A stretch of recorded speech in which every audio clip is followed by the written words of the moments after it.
અને વિશેષ તો ખૂબ જ પ્રસાદીના કુટુંબમાંથી આવે છે। એક જ પરિવારની અંદર એ માતા પિતાના બંને દીકરાઓ સાધુ છે, પૂજ્ય અનિલદેવ સ્વામી અને એમના નાના ભાઈ પૂજ્ય સાધુ ચરિત સ્વામી। હાલ અમરેલીની અંદર શિખરબદ્ધ મંદિર બની રહ્યું છે, એની તમામ જવાબદારી પૂજ્ય સાધુ ચરિત સ્વામી સંભાળી રહ્યા છે। એ તેઓના નાના ભાઈ થાય અને પ્રસાદીનું કુટુંબ એટલા માટે કે એમના પૂર્વાશ્રમના જે માતુશ્રી એમના સગા મામા એટલે કોઠારી બાપા, એટલે કોઠારી બાપાના એ ભાણેજના દીકરા એ પૂજ્ય અનિલદેવ સ્વામી થાય। એમના બીજા એક મામા પૂજ્ય અનંતચરણ સ્વામી હાલ ગોંડલની અંદર એ બાળ પ્રવૃત્તિની સેવા સંભાળી રહ્યા છે। તેવા પૂજ્ય અનિલદેવ સ્વામીના મુખેથી આજની રવિ સભામાં આપણને પારાયણનો કથામૃતનો લાભ પ્રાપ્ત થવાનો છે। શતાબ્દી મહોત્સવ અંતર્ગત તેઓનો પ્રવચનનો પારાયણનો વિષય છે beyond the sky behind the scenes. તો પૂજ્ય અનિલદેવ સ્વામીને આપણે વિનંતી કરીએ કે આજે નિજ શ્રાવણ માસની તૃતીય રવિ સભાની અંદર આપણને સૌને પારાયણથી લાભાન્વિત કરે પૂજ્ય અનિલદેવ સ્વામી।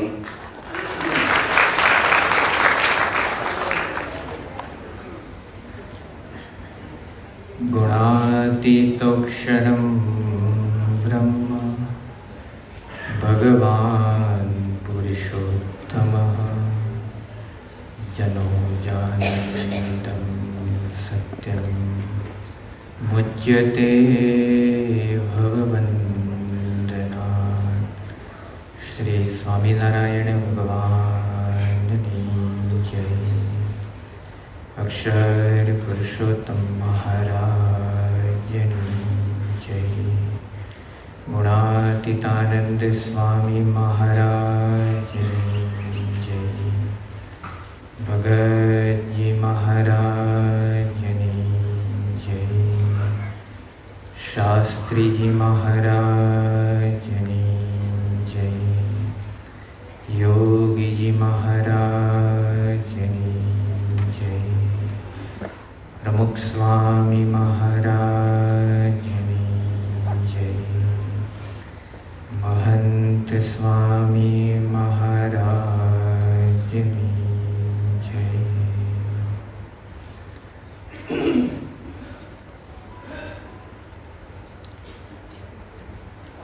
આજની મુંબઈ શહેરની આ રવિ સભામાં આપ સર્વે હરિભક્તોની સમક્ષ પ્રથમ જય સ્વામિનારાયણ કહી આજના મુખ્ય વિષયની શરૂઆત કરીએ। પ્રમુખ સ્વામી મહારાજ શતાબ્દી મહોત્સવ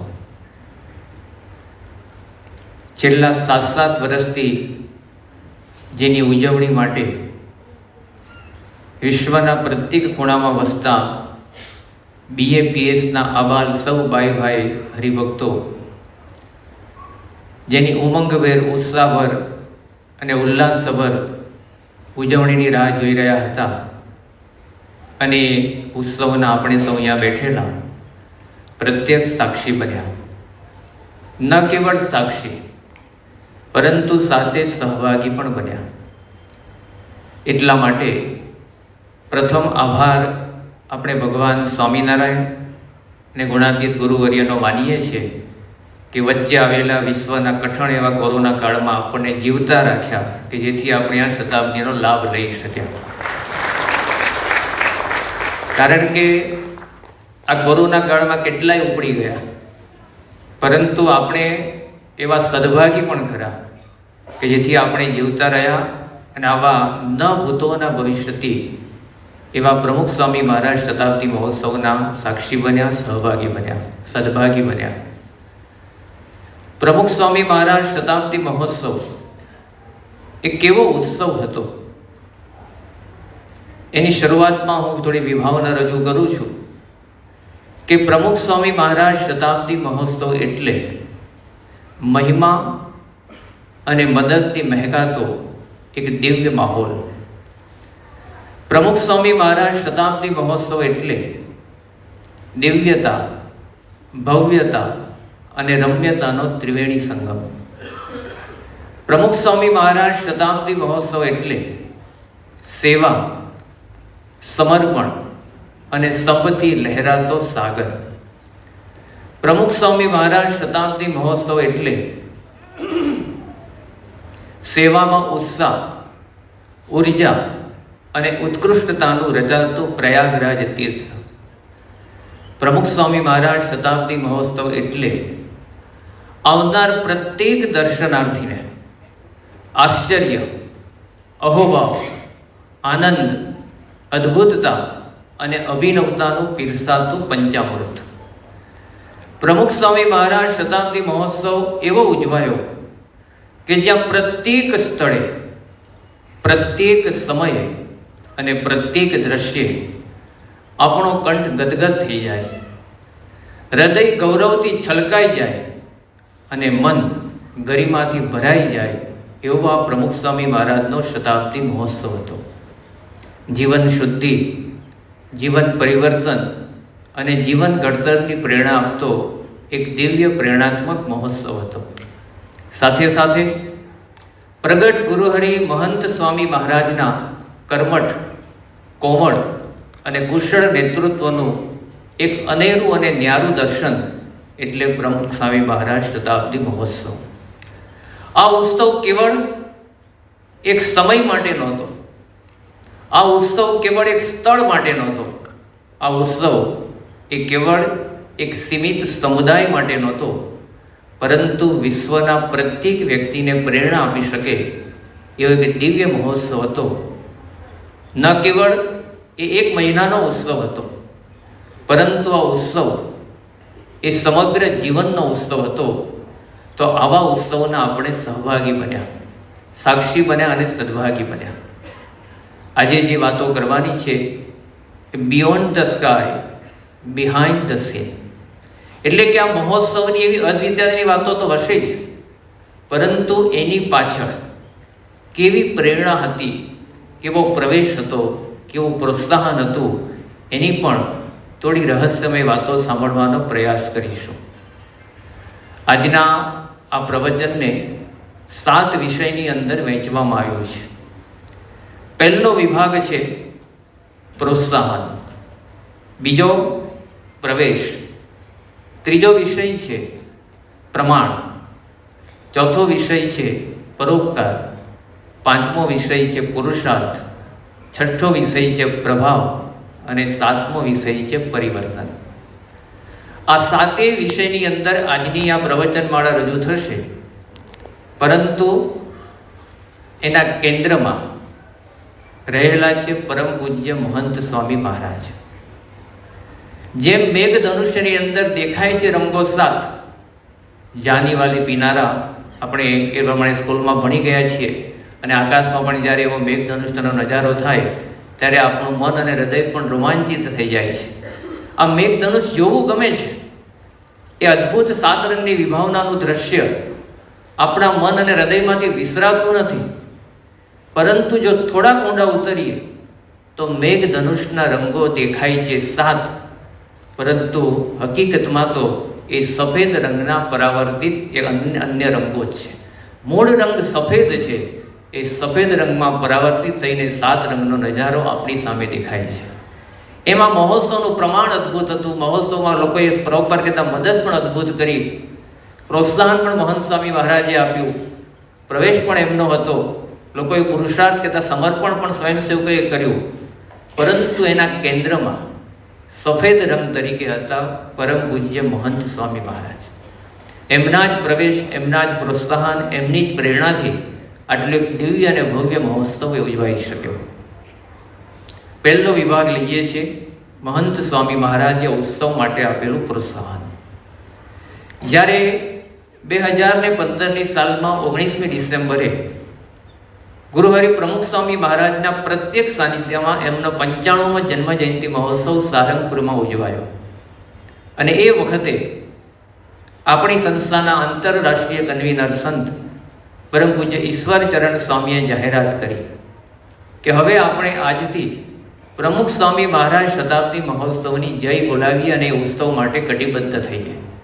અને એ વખતે ઈશ્વર સ્વામીના હૃદયમાંથી સહેજે ઉદ્ગાર સરી પડ્યો કે આ ઉત્સવ અત્યાર સુધી ના ઉજવાયો હોય એવો દુનિયાનો ભવ્ય અને દિવ્ય ઉત્સવ આપણે ઉજવવો છે, એના ભૂતોના ભવિષ્યથી ઉત્સવ ઉજવવો છે. એ વખતે તો શબ્દો મહારાજ એમનામાં રહીને બોલી ગયા, પરંતુ જ્યારે 18મી જાન્યુઆરી 2023નો દિવસ પૂર્ણ થયો ત્યારે આવનાર પ્રત્યેક 1,21,00,000થી વધારે દર્શનાર્થીના અંતરમાં એક જ ઉદ્ગાર હતો કે ખરેખર આ ઉત્સવના ભૂતોના ભવિષ્યથી ઉજવાઈ ગયો. એ ઉત્સવના મુખ્ય પ્રોત્સાહક અને પ્રેરક હતા મહંત સ્વામી મહારાજ. જ્યારે જ્યારે શતાબ્દી મહોત્સવની જય બોલાય ત્યારે મહંત સ્વામી મહારાજે એને અવશ્ય પ્રતિભાવ રિસ્પોન્સ આપ્યો જ હોય. કોઈ નાનકડો બાળક અન્ય ખૂણામાં રહીને જય લલકારે ત્યારે મહંત સ્વામી મહારાજે એને જમણો હાથ કરીને અથવા તો ડાબો હાથ ઊંચો કરીને તો ક્યારેક બંને હાથ ઊંચા કરીને સાથે સાથે સ્ક્રીન ઉપર તે પ્રસંગને અનુરૂપ સત્ય બનેલા દ્રશ્યો પણ આવતા જશે. આજની આ સભા એ પ્રવચન સાથે થોડી વિડીયો પણ સમયે સમયે દ્રશ્ય રૂપે અથવા તો એવા વિડીયો રૂપે આવતી જશે. એનું પણ આપણે જોતા જઈશું. તો મહંત સ્વામી મહારાજે અવશ્ય એને પ્રતિભાવ આપ્યો હોય અને ક્યાં સુધી કે રૂમમાં પણ કદાચ કોઈ સેવક સ્તન જય બોલાવે ત્યારે મહંત સ્વામી મહારાજ ઊભા રહ્યા હોય અને એ વખતે પણ એને 100% રિસ્પોન્સ આપ્યો હોય. અને એમાં પણ જ્યારે શતાબ્દી ઉત્સવનું 1 વર્ષ બાકી રહ્યું, 2022માં ઉત્સવ ઉજવવાનું નક્કી થયું અને 2021ના ધનુર્માસ દરમિયાન મહંત સ્વામી મહારાજ અટલાદરા મંદિરમાં બિરાજમાન હતા અને 16મી ડિસેમ્બરથી 14 જાન્યુઆરી દર વર્ષે આ ધનુર્માસના 30 દિવસોનો ક્રમ હોય છે. અને પહેલા દિવસથી મહંત સ્વામી મહારાજે બ્રહ્મ વિદ્યાના પાઠમાં શબ્દો લખી દીધા.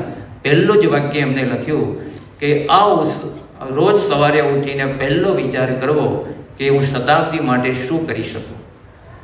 30 દિવસના લગભગ 17 જેટલા બ્રહ્મ વિદ્યાના પાઠ એ મહંત સ્વામી મહારાજે શતાબ્દી મહોત્સવની પ્રેરણા આપતા લખ્યા. એમાં એમને જ્યારે લખ્યું કે એક નિશાન પ્રમુખ શતાબ્દી મહોત્સવ. બીજું વાક્ય તો જ્યારે લખ્યું તો મરી તો સર્વેને જવું છે પણ શતાબ્દીની સેવા કરીને અમર ના થઈ જઈએ. આવા જ્યારે પ્રેરક વાક્યો એ રોજ બ્રહ્મ વિદ્યાના પાઠ રૂપે લાખો હરિભક્તોના ફોનમાં વાયરલ થવા માંડ્યા અને લોકોની અંદર શતાબ્દી માટે ફના થવાની, સમર્પિત થવાની પ્રેરણા આપોઆપ મળવા લાગી. અને એમાં પણ જ્યારે મહંત સ્વામી મહારાજે 27મી ડિસેમ્બર 2021ના બ્રહ્મ વિદ્યાના પાઠમાં જે વાક્ય લખ્યું એ વાક્યએ તો 1000 સંતો અને લાખો હરિભક્તોને હલાવી નાખ્યા. એ વાક્ય જે લખ્યું કે જો શતાબ્દીની સેવા ચૂકાશે તો જીવનભર વસવસો રહેશે. અને આ વાક્ય એ BAPSના 1000 સંતો અને લાખો હરિભક્તો માટે એક બહુ જ ચેતવણીરૂપ બની ગયા કે હવે તો શતાબ્દી માટે ફના થવું જ રહ્યું. અને મહંત સ્વામી મહારાજે ન કેવળ બ્રહ્મ વિદ્યાના પાઠો પરંતુ સમયે સમયે એવા પત્રો લખ્યા અને પત્રો પણ લગભગ 15-20 દિવસ થયા હોય અને મહંત સ્વામી મહારાજનો પત્ર એ વાયરલ થયો જ હોય કે જેમાં એમના કેટલી અદ્ભુત ભાવનાના દર્શન થાય. સ્વામી એકવાર તો લખ્યું કે મને શતાબ્દી માટે એમ થાય કે હું સેવામાં મંડી પડું પરંતુ શરીરની મર્યાદા છે. 89-90 વર્ષે પણ જે શતાબ્દીના ગ્રાઉન્ડ પર સેવા કરવા માટે થંગ અને એ મહંત સ્વામી મહારાજના પત્રોએ હજારો સ્વયંસેવકમાં જાદુ કરી દીધો. એમાં પણ સ્વામી જ્યારે એક પત્રમાં એવું લખ્યું કે મને એમ થાય છે કે હું પણ હરિભક્તોના ઘરોઘર જઈને પધરામણી કરું અને એમને પ્રમુખ સ્વામી મહારાજનો મહિમા સમજાવો. આવા પત્રો લખી મહંત સ્વામી મહારાજે હજારોને એક કરી દીધા. ઓક્ટોબર મહિનામાં પણ મહંત સ્વામી મહારાજે બાળકોને સંબોધીને પત્ર લખ્યો કે બધા જ બાળકોએ શતાબ્દી મહોત્સવમાં આવવાનું છે, બાળનગરીનો લાભ લેવાનો છે, કોઈને પણ બાકી રાખ્યા નહીં. આ પત્ર દ્વારા અમેરિકા, આફ્રિકા, ઓસ્ટ્રેલિયા, પરદેશમાં વસતા હજારો આબાલવૃદ્ધ સૌ શતાબ્દી માટે થનગની રહ્યા. અને એમાં પણ જ્યારે મહંત સ્વામી મહારાજના એક પત્રે તો જે કમાલ કરી, પ્રસંગ એવો હતો કે શતાબ્દી મહોત્સવનો સમય નજીક આવતો થયો અને વરસાદ એટલો બધો પડે તો શતાબ્દી મહોત્સવના ગ્રાઉન્ડમાં પાણીના ખાબોચિયા ને તળાવ ભરાઈ જાય, કોઈ કામ જ ના થાય. ઓક્ટોબર મહિનાની છેલ્લી 11મી તારીખે વરસાદ પડ્યો અને આ બાજુ બરાબર 2 મહિના પછી 14મી ડિસેમ્બરથી તો ઉત્સવ શરૂ કરવાનો હતો. પાણી ભરાઈ જાય, કોઈ કામ થાય નહીં, કામ બધું ડિલે થાય, જે સમય મર્યાદામાં આપણે બધો ટાર્ગેટ બાંધ્યો હોય એ કામ પ્રમાણે પહોંચાય નહીં, એ જેટલી બધી ખેંચ પડે. એમાં દિવાળી અને અન્નકૂટના દિવસો નજીક આવ્યા. બધા સ્વયંસેવકોએ 15-15 દિવસની સેવામાં પહોંચીને ઘણું બધું કામ પાર પાડ્યું પણ દિવાળી અને અન્નકૂટના દિવસો એવા કે દરેક વ્યક્તિ એ વખતે ઘરે જ હોય. અને નગરમાંથી એવું લાગ્યું સંતોને કે આપણી આ સેવામાંથી સ્વયંસેવકો જો ઘરે જશે તો કામ જે ડીલે થયું છે એમાં અઠવાડિયું 10 દિવસ વધારે ડીલે થશે. અને મોહન સ્વામી મહારાજને આ સમાચાર મળ્યા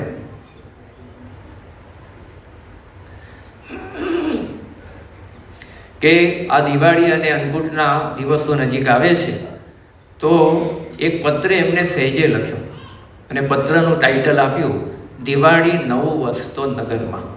અને આ પત્ર એ જે જાદુ કર્યો, જે વખતે નગરના ગ્રાઉન્ડ ઉપર માત્ર 500 થી 1000 સ્વયંસેવકોની પણ રહેવાની આશા નથી, પણ આ પત્ર મોહન સ્વામી મહારાજે લખ્યો અને ઓક્ટોબર મહિનાના દિવાળીના મુખ્ય 8-10 દિવસો એમાં એક સાથે 15,000 સ્વયંસેવકો નગરમાં ઉમટી પડ્યા અને જે કામ મહિનાથી ડીલે થયું હતું એ લગભગ 8-10 દિવસમાં પૂરું થઈ ગયું. જે આ મોહન સ્વામી મહારાજના પત્રએ જાદુ કર્યો એ ખરેખર અદ્ભુત. એમનું એટલું બધું પ્રોત્સાહન રહ્યું. સ્વયં શતાબ્દી મહોત્સવનું કોઈ પણ કાર્ય હોય તો મોહન સ્વામી મહારાજ એમાં એટલા બધા ઓતપ્રોત થઈ જાય, એમાં પોતે જાણે સમર્પિત થવા માટે તૈયાર થઈ જાય એવી ભાવના દેખાય. એક જ પ્રસંગ સમજવા માટે પૂરતો છે. જ્યારે દિવાળીના દિવસોમાં 2021 અન્નકૂટ પ્રસંગે સ્વામી શ્રી ગોંડલ હતા અને તરત પછી ઉત્સવ માટે અમદાવાદ આવવાના હતા. એ પૂર્વે કેટલાક આશીર્વાદનું રેકોર્ડિંગ કરવાનું હતું. આ રેકોર્ડિંગ તો થઈ ગયું, બરાબર ગોઠવાઈ ગયું, સ્વામી બોલ્યા પણ બહુ અદ્ભુત.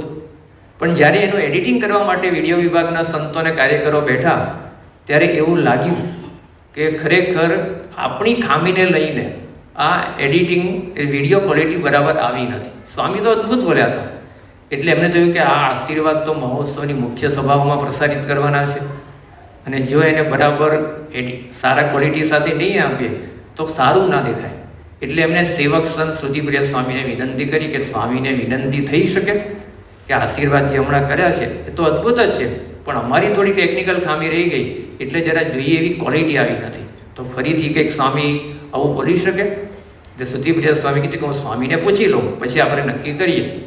સ્વામી પાસે ગયા અને સ્વામીને વિનંતી કરી કે સ્વામી આપ હમણાં જે આશીર્વાદનું રેકોર્ડિંગ થયું એ બરાબર જ છે, પણ થોડી ટેકનિકલ ખામી આવી છે એટલે જામ્યું નથી. તો એ લોકો પૂછાવે છે કે બીજી વાર આના આશીર્વાદનું રેકોર્ડિંગ થાય.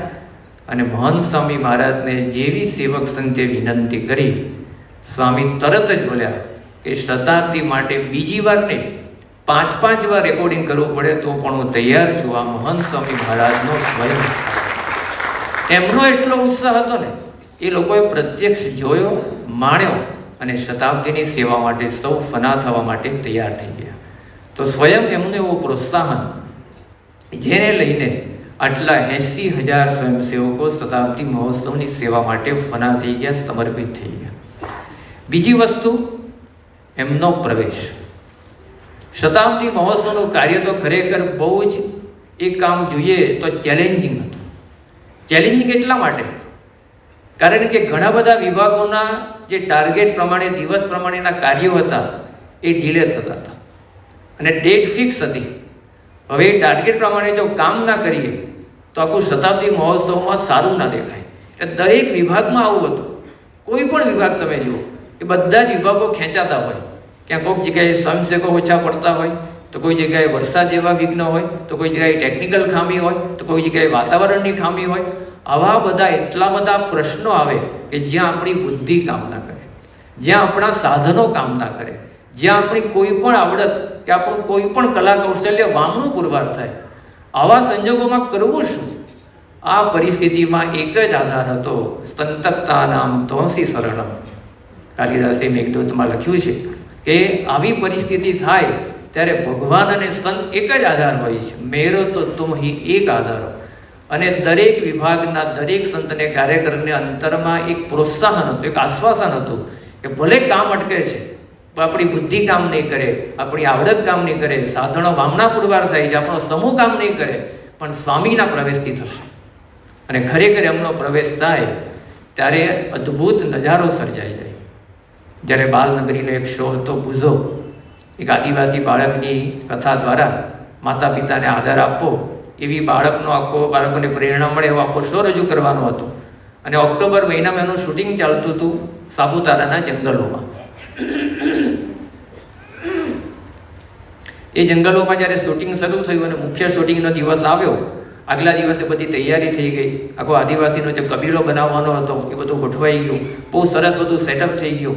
એમાં મુખ્ય એક ઝાડ હતું જે નેચરલ જ હતો, એની આજુબાજુ આખો આ કબીલાનો વિસ્તાર બનાવ્યો હતો.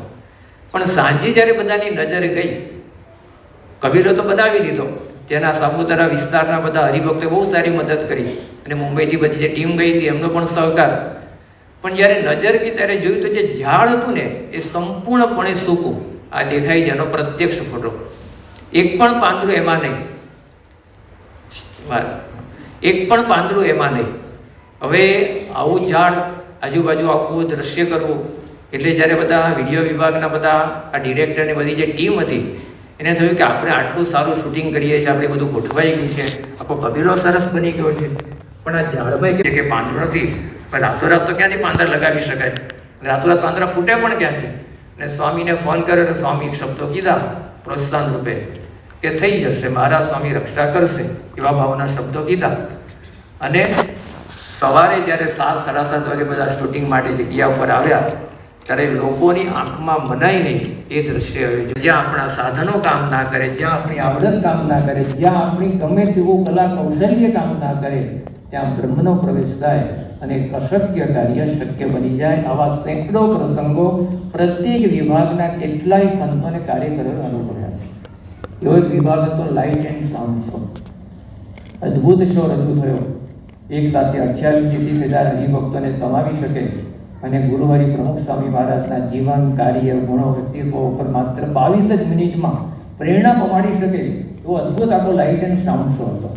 લગભગ 255 ફૂટ લાંબુ સ્ટેજ, 65 ફૂટ ઊંચું અને લગભગ 70-80 ફૂટના ઘેરાવાળો.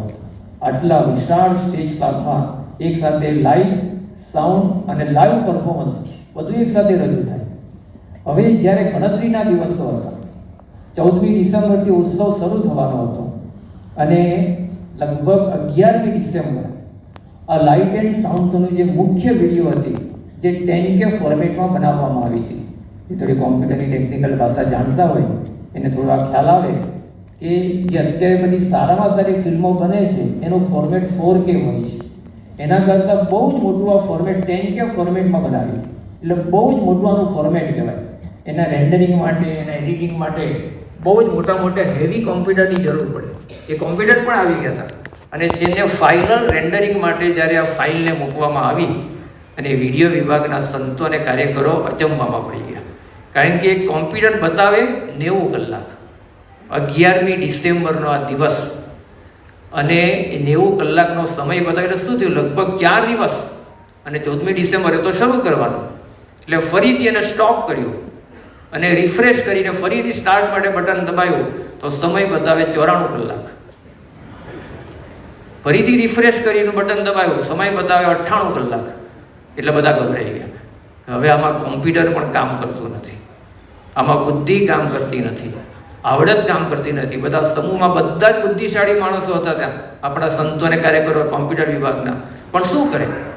અને એ વખતે 11મી ડિસેમ્બરે સવારે લગભગ 10:30-11 વાગે એમને મહંત સ્વામી મહારાજને આ પરિસ્થિતિ જણાવી કે સ્વામી આ પરિસ્થિતિ છે. એ લોકોએ તો અંદર નક્કી કરી લીધું હતું કે આપણે મહોત્સવ સમિતિને કહી દઈએ કે લાઇટ એન્ડ સાઉન્ડ શો 14મી ડિસેમ્બરથી શરૂ નહીં થાય, એ લગભગ 22 કે 25મી ડિસેમ્બરે શરૂ થશે ને પછી હરિભક્તિનો લાભ લઈ શકશે. કારણ કે આમાં કરવાનું શું? બુદ્ધિ જ કામ ના કરે, આવડત કામ ના કરે, કોમ્પ્યુટર કામ ના કરે. સ્વામીને જ્યારે પરિસ્થિતિ જણાવી અને એ વખતે સ્વામીનો મેસેજ આ વિડીયો વિભાગના લાઇટ એન્ડ સાઉન્ડ શોના સંતોના મોબાઈલમાં વોઇસ મેસેજ આવ્યો. સ્વામીએ 4 વાક્યો કીધા કે સમયસર થઈ જશે, બેઇનમૂન થશે, સમાસકારી થશે અને લોકોને આનંદ આવશે. આટલો મેસેજ આવ્યો. લગભગ 11:30 વાગે સવારે 11મી ડિસેમ્બરે આ સંતોએ મેસેજ સાંભળ્યો અને બધા ચિંતામાં જ હતા પણ એકદમ આનંદમાં આવી ગયા. ચલો બાપાએ કીધું છે ને, બસ હવે આપણી ચિંતા ટળી ગઈ. સ્વામીના વચન ઉપર પ્રત્યેક સંત અને કાર્યકર સ્વયંસેવકને કેટલો અજોડ વિશ્વાસ હશે કે ભલે પ્રશ્ન તો એવો ને એવો જ છે પણ સ્વામીના બોલાયેલા એ શબ્દો, આશીર્વાદના અપાયેલા, આશ્વાસનના અપાયેલા એ શબ્દોએ જે જાદુ કર્યો. હવે સામે તો જડ વસ્તુ હતી કોમ્પ્યુટર, પણ જડ વસ્તુમાં પણ બ્રહ્મનો પ્રવેશ થાય. એ જ કોમ્પ્યુટર જે 90 કલાક, 94 કલાક, 98 કલાક બતાવતું હતું એને ફરીથી બટન દબાવ્યું, સ્ટાર્ટ બટન રિફ્રેશ માટે, અને કોમ્પ્યુટરે સમય બતાવ્યો 5 થી 6 કલાક, અને આખું કામ થઈ ગયું. વૃક્ષમાં પ્રવેશ, જળ વસ્તુમાં પણ પ્રવેશ, જરૂર પડે ત્યારે વ્યક્તિઓમાં પણ પ્રવેશ. એક પ્રશ્ન તો ઉતારા વિભાગનો એવો આવ્યો જ્યાં સંપૂર્ણપણે મહોત્સવ સમિતિના મુખ્ય સંતો ચિંતામાં ડૂબી ગયા. 11મી ડિસેમ્બરના દિવસે જ્યારે બધો સર્વે થયો ઉતારા વિભાગનો, ત્યારે લગભગ 1250 થી 1300 મકાનોની ઘટ પડતી હતી. 14મી ડિસેમ્બરથી હરિભક્તો શરૂ થઈ જવાના હતા. રોજના એવરેજ 30,000થી વધારે હરિભક્તો દર્શનાર્થી માટે આવવાના હતા. હવે એમાં આ વખતે બધાએ નક્કી કર્યું હતું, ઉતારા વિભાગની બહુ સારી એવી ભાવના કે બધા જ હરિભક્તોને સારા મકાનોની સ્કીમમાં રાખવા છે. અત્યાર સુધી જે ઉત્સવ થયા આપણે બધાએ જોયું છે કે એમાં લગભગ મોટાભાગે હરિભક્તો દર્શનાર્થી માટે હવે ટેન્ટમાં જ રહેતા હોય, પણ આ વખતે થોડાક સ્વયંસેવકોને ટેન્ટમાં રાખ્યા જરૂર પૂરતા નગરમાં. બાકી સ્વયંસેવકો પણ બધી સ્કીમમાં અને હરિભક્તો તો બધા સ્કીમમાં.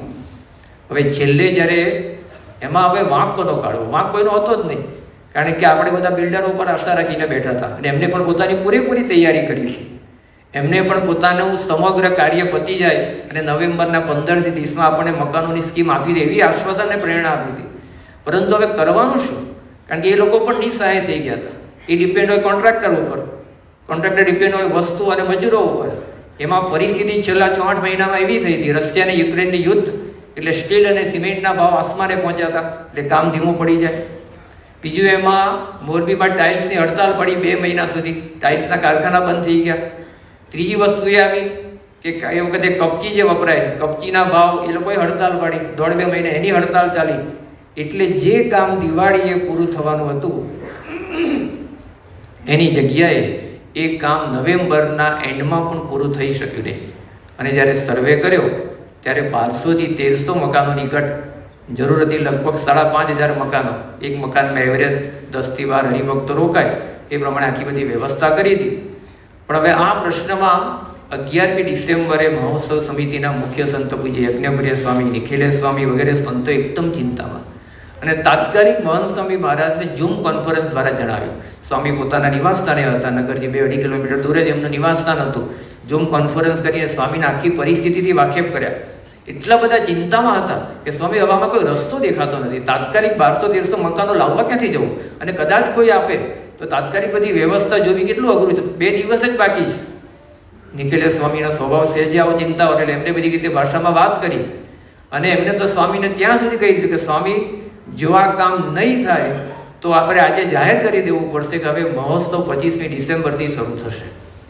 હવે બધાએ બુકિંગ કરાવી દીધું હોય, બસો ભાડે કરી દીધી હોય, આવનાર હરિભક્તોએ ટ્રેન, પ્લેન બધાનું બુકિંગ, આખું કેટલું બધું વ્યવસ્થા તંત્ર ખોરવાઈ જાય.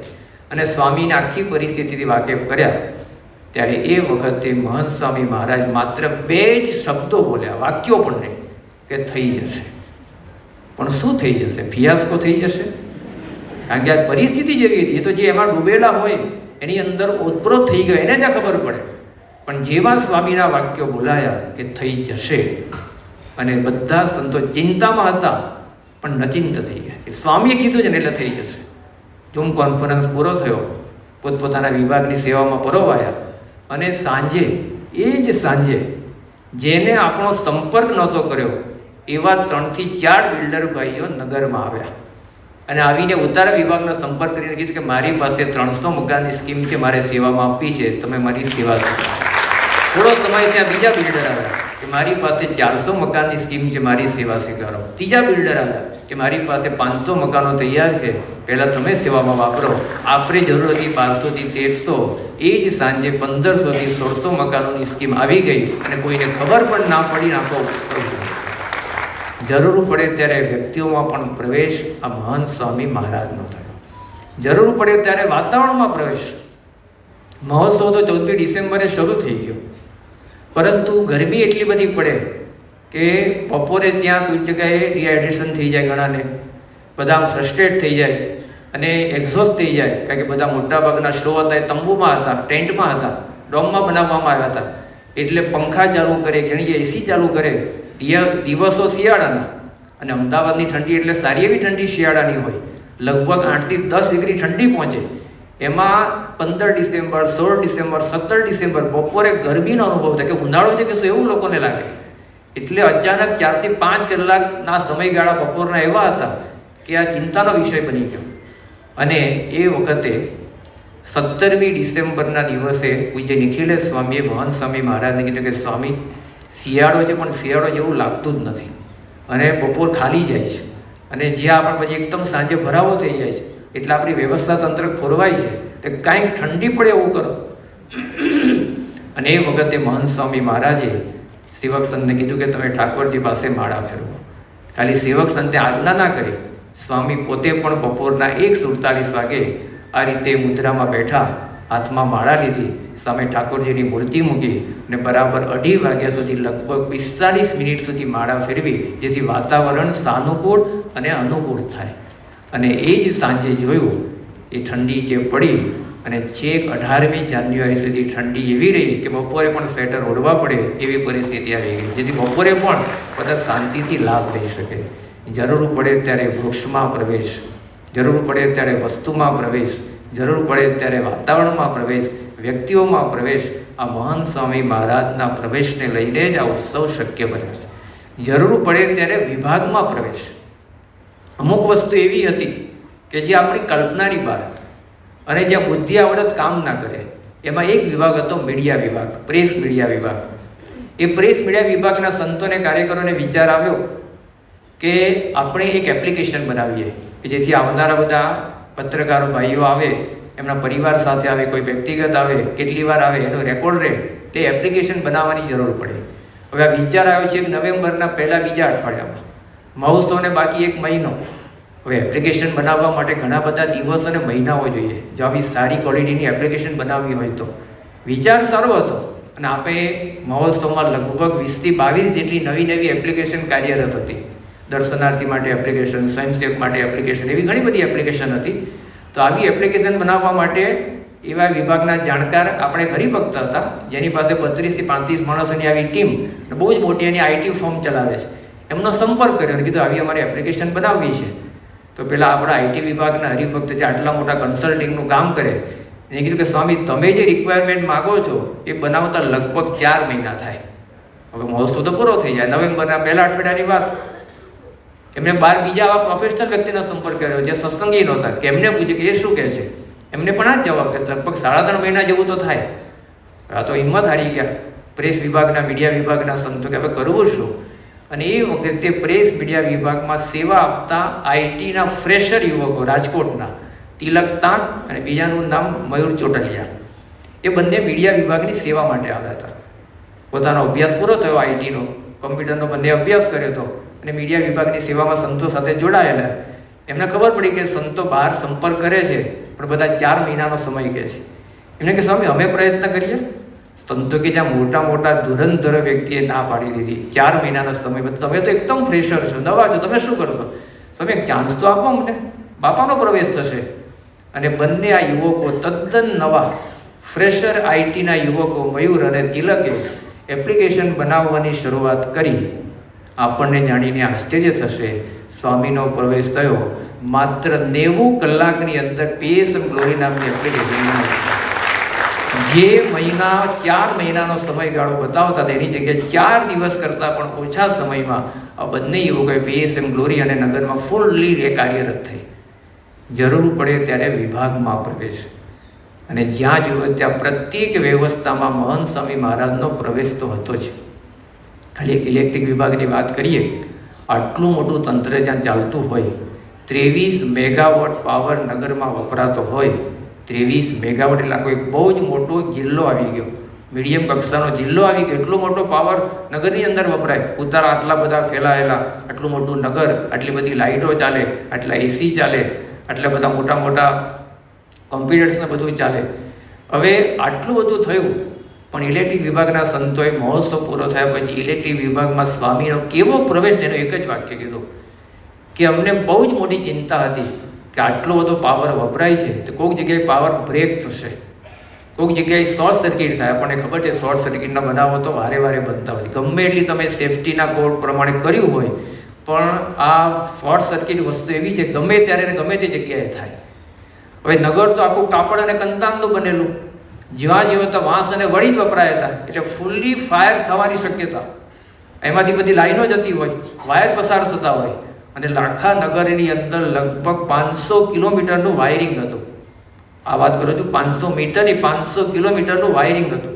હવે કંતાન અને કાપડ, વાંસ અને વળી સહેજે ફાયર થવાની શક્યતા, પ્રિકોશન બધા જ હતા, ફાયર એક્ઝિટ બધું જ હતું. પરંતુ ઇલેક્ટ્રિક વિભાગમાં સ્વામીના પ્રવેશે સંતો કહે છે કે આટલો ઉત્સવ ઉજવાયો, 1 સેકન્ડ માટે પણ કોઈ વિભાગમાં પાવર બ્રેક થયો નથી. એનાથી આગળ કે કોઈ જગ્યાએ નાનકડી પણ શોર્ટ સર્કિટની ઘટના બની નથી. આ પ્રવેશ વિના શક્ય જ નથી. બાકી આપણે દરેકને ઘરમાં અનુભવ છે, કોઈક દિવસ કે અઠવાડિયામાં ક્યાંક તો કોઈક સેકન્ડ માટે પાવર ડાઉન થયો જ હોય, પરંતુ આટલું મોટું તંત્ર ચાલ્યું, કોઈ જગ્યાએ પાવર બ્રેક થયો નથી, શોર્ટ સર્કિટ થયો નથી. એનાથી આગળ એક વ્યવસ્થા તો નગરની એવી હતી જેમાં બધા ગભરાતા હતા. અને એ જે આખી ભૂમિ હતી 600 એકરની, એ 4 ગામની સીમ અને સર્પની ભૂમિ ગણાય. જ્યારે શરૂઆતમાં સ્વયંસેવકો સેવા કરવા માટે ગયા ત્યારે બધા સાપ જુએ, કેટલાકની પથારીની આજુબાજુમાંથી પસાર થાય. આ બહુ જ ભયંકર પ્રશ્ન હતો. અને જે બધા સાપનું રહેઠાણ હતું, શરૂઆતમાં બધા જાડી ઝાંખરા હતા, બાવળિયા હતા, બધા દૂર સાહેબ સાપ પછી ધીમે ધીમે જતા ગયા, પણ બધાને ડર હતો. એટલે સંતોએ મોહન સ્વામી મહારાજ કે સ્વામી, આ સાપની ભૂમિ છે, અને સાપ ભલે બિનઝેરી હોય, પણ સાપ શબ્દ જ એવો છે ને કે આપણને ગભરાટ ફેલાવે. અને જ્યારે તપાસ કરતાં ખબર પડી, એ જૂના અનુભવી ખેડૂતોએ ત્યાંના કીધું કે એમાંથી 30 થી 40% તો કોબરા સાપ અહીંયા રહે છે. કોબરા સાપ આવો શબ્દ સાંભળે એટલે ના હોય તો કોબરા થઈ જાય. આ સાપનો ડર જ એવો છે. પણ મોહન સ્વામી મહારાજ કીધું કે કંઈ વાંધો નહીં આવે. અને તમને જાણીને આશ્ચર્ય થશે, આવાથી 4 થી 5 આવા હરિભક્તો જે સાપને જાણતા હોય ને એને એમાં જ રાખ્યા હતા. એમાં એક સુરત બાજુનો, સાંકડી બાજુનો એક છોકરો હતો, નામ લગભગ રવિ કે કંઈક નામ, એને એકલાએ નગર દરમિયાન 240 સાપ પકડ્યા હતા. એકલાએ કેટલા સાપ હતા. પણ આશ્ચર્ય એ છે કે આટલા 1,21,00,000 હરિભક્તો આવ્યા, 80,000થી વધારે સ્વયંસેવકો રોકાયા, પણ કોઈને એક પણ વખત કોઈ જગ્યાએ સર્પદંશ થયો નથી. આ મોહન સ્વામી મહારાજના પ્રવેશ વિના શક્ય. આ અદ્ભુત છે. આ પ્રવેશ વિના શક્ય જ નથી. આટલા બધા સાપો જ્યાં ફરતા હોય, રહેતા હોય, અને આટલા બધાને કોઈને પણ કોઈ જગ્યાએ તો આવું ઘટના બને, સૂતા હોય ત્યારે બને, ચલો ચાલુમાં ના બને, પરંતુ કોઈ જગ્યાએ પ્રશ્ન થયો નથી. એ કેવળ અને કેવળ એમનો પ્રવેશ, તો મોહન સ્વામી મહારાજના પ્રવેશથી આ શક્ય બન્યું છે. એમનો પ્રવેશ એ વૃક્ષમાં થાય, વાતાવરણમાં થાય, વ્યક્તિમાં થાય, વસ્તુમાં થાય, વિભાગમાં થાય, વ્યવસ્થામાં થાય, અને આ વ્યવસ્થા તંત્ર સંતુલિત રીતે ચાલે, બધી રીતે એમના પ્રવેશથી આ શક્ય બન્યું છે. ત્રીજો વિભાગ છે પ્રમાણ, કહેતા એનો સ્કેલ. આ વખતે પ્રમુખ સ્વામી મહારાજ શતાબ્દી મહોત્સવનો જે સ્કેલ હતો ને, દરેક વિભાગ અને દરેક વસ્તુઓ માટે, એ બિયોન્ડ ધ સ્કાય હતો. અત્યાર સુધી ઉત્સવ ઘણા ઉજવાયા, પરંતુ આ ઉત્સવની અંદર દરેક વિભાગની જે ડિમાન્ડ આવીને જે પ્રમાણે સ્કેલ રજૂ થયો ને, અમુક વાર આપણી બુદ્ધિ કામ જ ના કરે. અત્યાર સુધી જે ઉત્સવમાં માપ એ કિલોગ્રામ અને મણમાં જતું હતું, એની જગ્યાએ શતાબ્દી મહોત્સવમાં માપ ટનમાં ગયો. કિલોગ્રામ શબ્દ જ વપરાતો નહોતો, મણ શબ્દ ભૂલાઈ ગયો હતો. ટન વધતું થાય કે આટલા ટન ચોખા લાવો, આટલા ટન શાકભાજી લાવો, આટલા ટન ઘી લાવો, એમ જ વાત થાય. જે માપ, લંબાઈનું માપ મીટર અને ફૂટમાં વપરાતું હતું કે આટલા ફૂટ પાઇપ જોઈશે, આટલા મીટરની આ પાણીની આ પીવીસી, ગ્રે પીવીસીની પાઇપો જોઈશે, ફૂટ શબ્દ ભૂલાઈ ગયો, મીટર શબ્દ ભૂલાઈ ગયો, એનું માપ કિલોમીટરમાં આવ્યું કે હવે મારે 70 કિલોમીટરની પાઇપ લાવો. આમ જ માપ બોલાય કે આટલા કિલોમીટરનું વાયરિંગ થયું, કિલોમીટરમાં શબ્દ વપરાય. અને જે આર્થિક રીતે શબ્દ વપરાતો હતો 1000 અને લાખનો, એની જગ્યાએ નગરમાં શબ્દ વપરાતો હતો કરોડમાં. આ નગરનો સ્કેલ હતો. બાંધકામ વિભાગે જ્યારે કામ શરૂ કર્યું, કારણ કે સૌથી પહેલાં એમને પહોંચવું પડે અને સૌથી છેલ્લા એમને આવવું પડે નગરની આખી જ બધી સંરચના કરવા માટે. એ લોકો જ્યારે પહોંચ્યા, જે જેસીબી વપરાયા નગરની અંદર, જેસીબી જે કામ કર્યું, લગભગ 17,000 કલાક જેસીબીએ કામ કર્યું આખું નગરનું લેવલિંગ માટે. પાવડા ટ્રેક્ટર વપરાયા 16,500 કલાક. જેસીબીએ કામ કેટલું કર્યું, એક સ્થૂળ રીતે સમજવાનો પ્રયત્ન કરીએ. દુનિયાનું અત્યારે મોટામાં મોટું સ્ટેડિયમ છે નરેન્દ્ર મોદી સ્ટેડિયમ અમદાવાદમાં. લગભગ 1.25 લાખ પ્રેક્ષકોને સમાવે એટલું દુનિયાનું સૌથી મોટું સ્ટેડિયમ આ ગણાય છે. અત્યાર સુધી મેલબોર્નનું ગણાતું હતું, પણ છેલ્લા 5-6 વર્ષમાં સ્ટેડિયમ બન્યું એટલે આનો નંબર હવે પહેલો આવી ગયો. 1.25 લાખની કેપેસિટી. આટલું મોટું Narendrabhai Modi stadium, cricket stadium, એને 5 વાર 1 મીટર સુધી ખોદીએ અને જે જેસીબી વપરાય એટલું જેસીબી નગરના લેવલિંગમાં થયું. એ જ પ્રમાણે પાવડા અને ટ્રેક્ટર. નગરની અંદર આ લેવલિંગ કર્યા પછી એને માટીથી પુરાણ કરવું પડે, કારણ કે લગભગ 10 લાખથી વધારે છોડ હતા. એ છોડને માટે પીળી માટી જોઈએ. એ પીળી માટી જે ડમ્પિંગ કરવામાં આવી, એના જે ડમ્પર આવ્યા, લગભગ 5000થી વધારે ડમ્પર. એ કેટલી માટી વપરાય?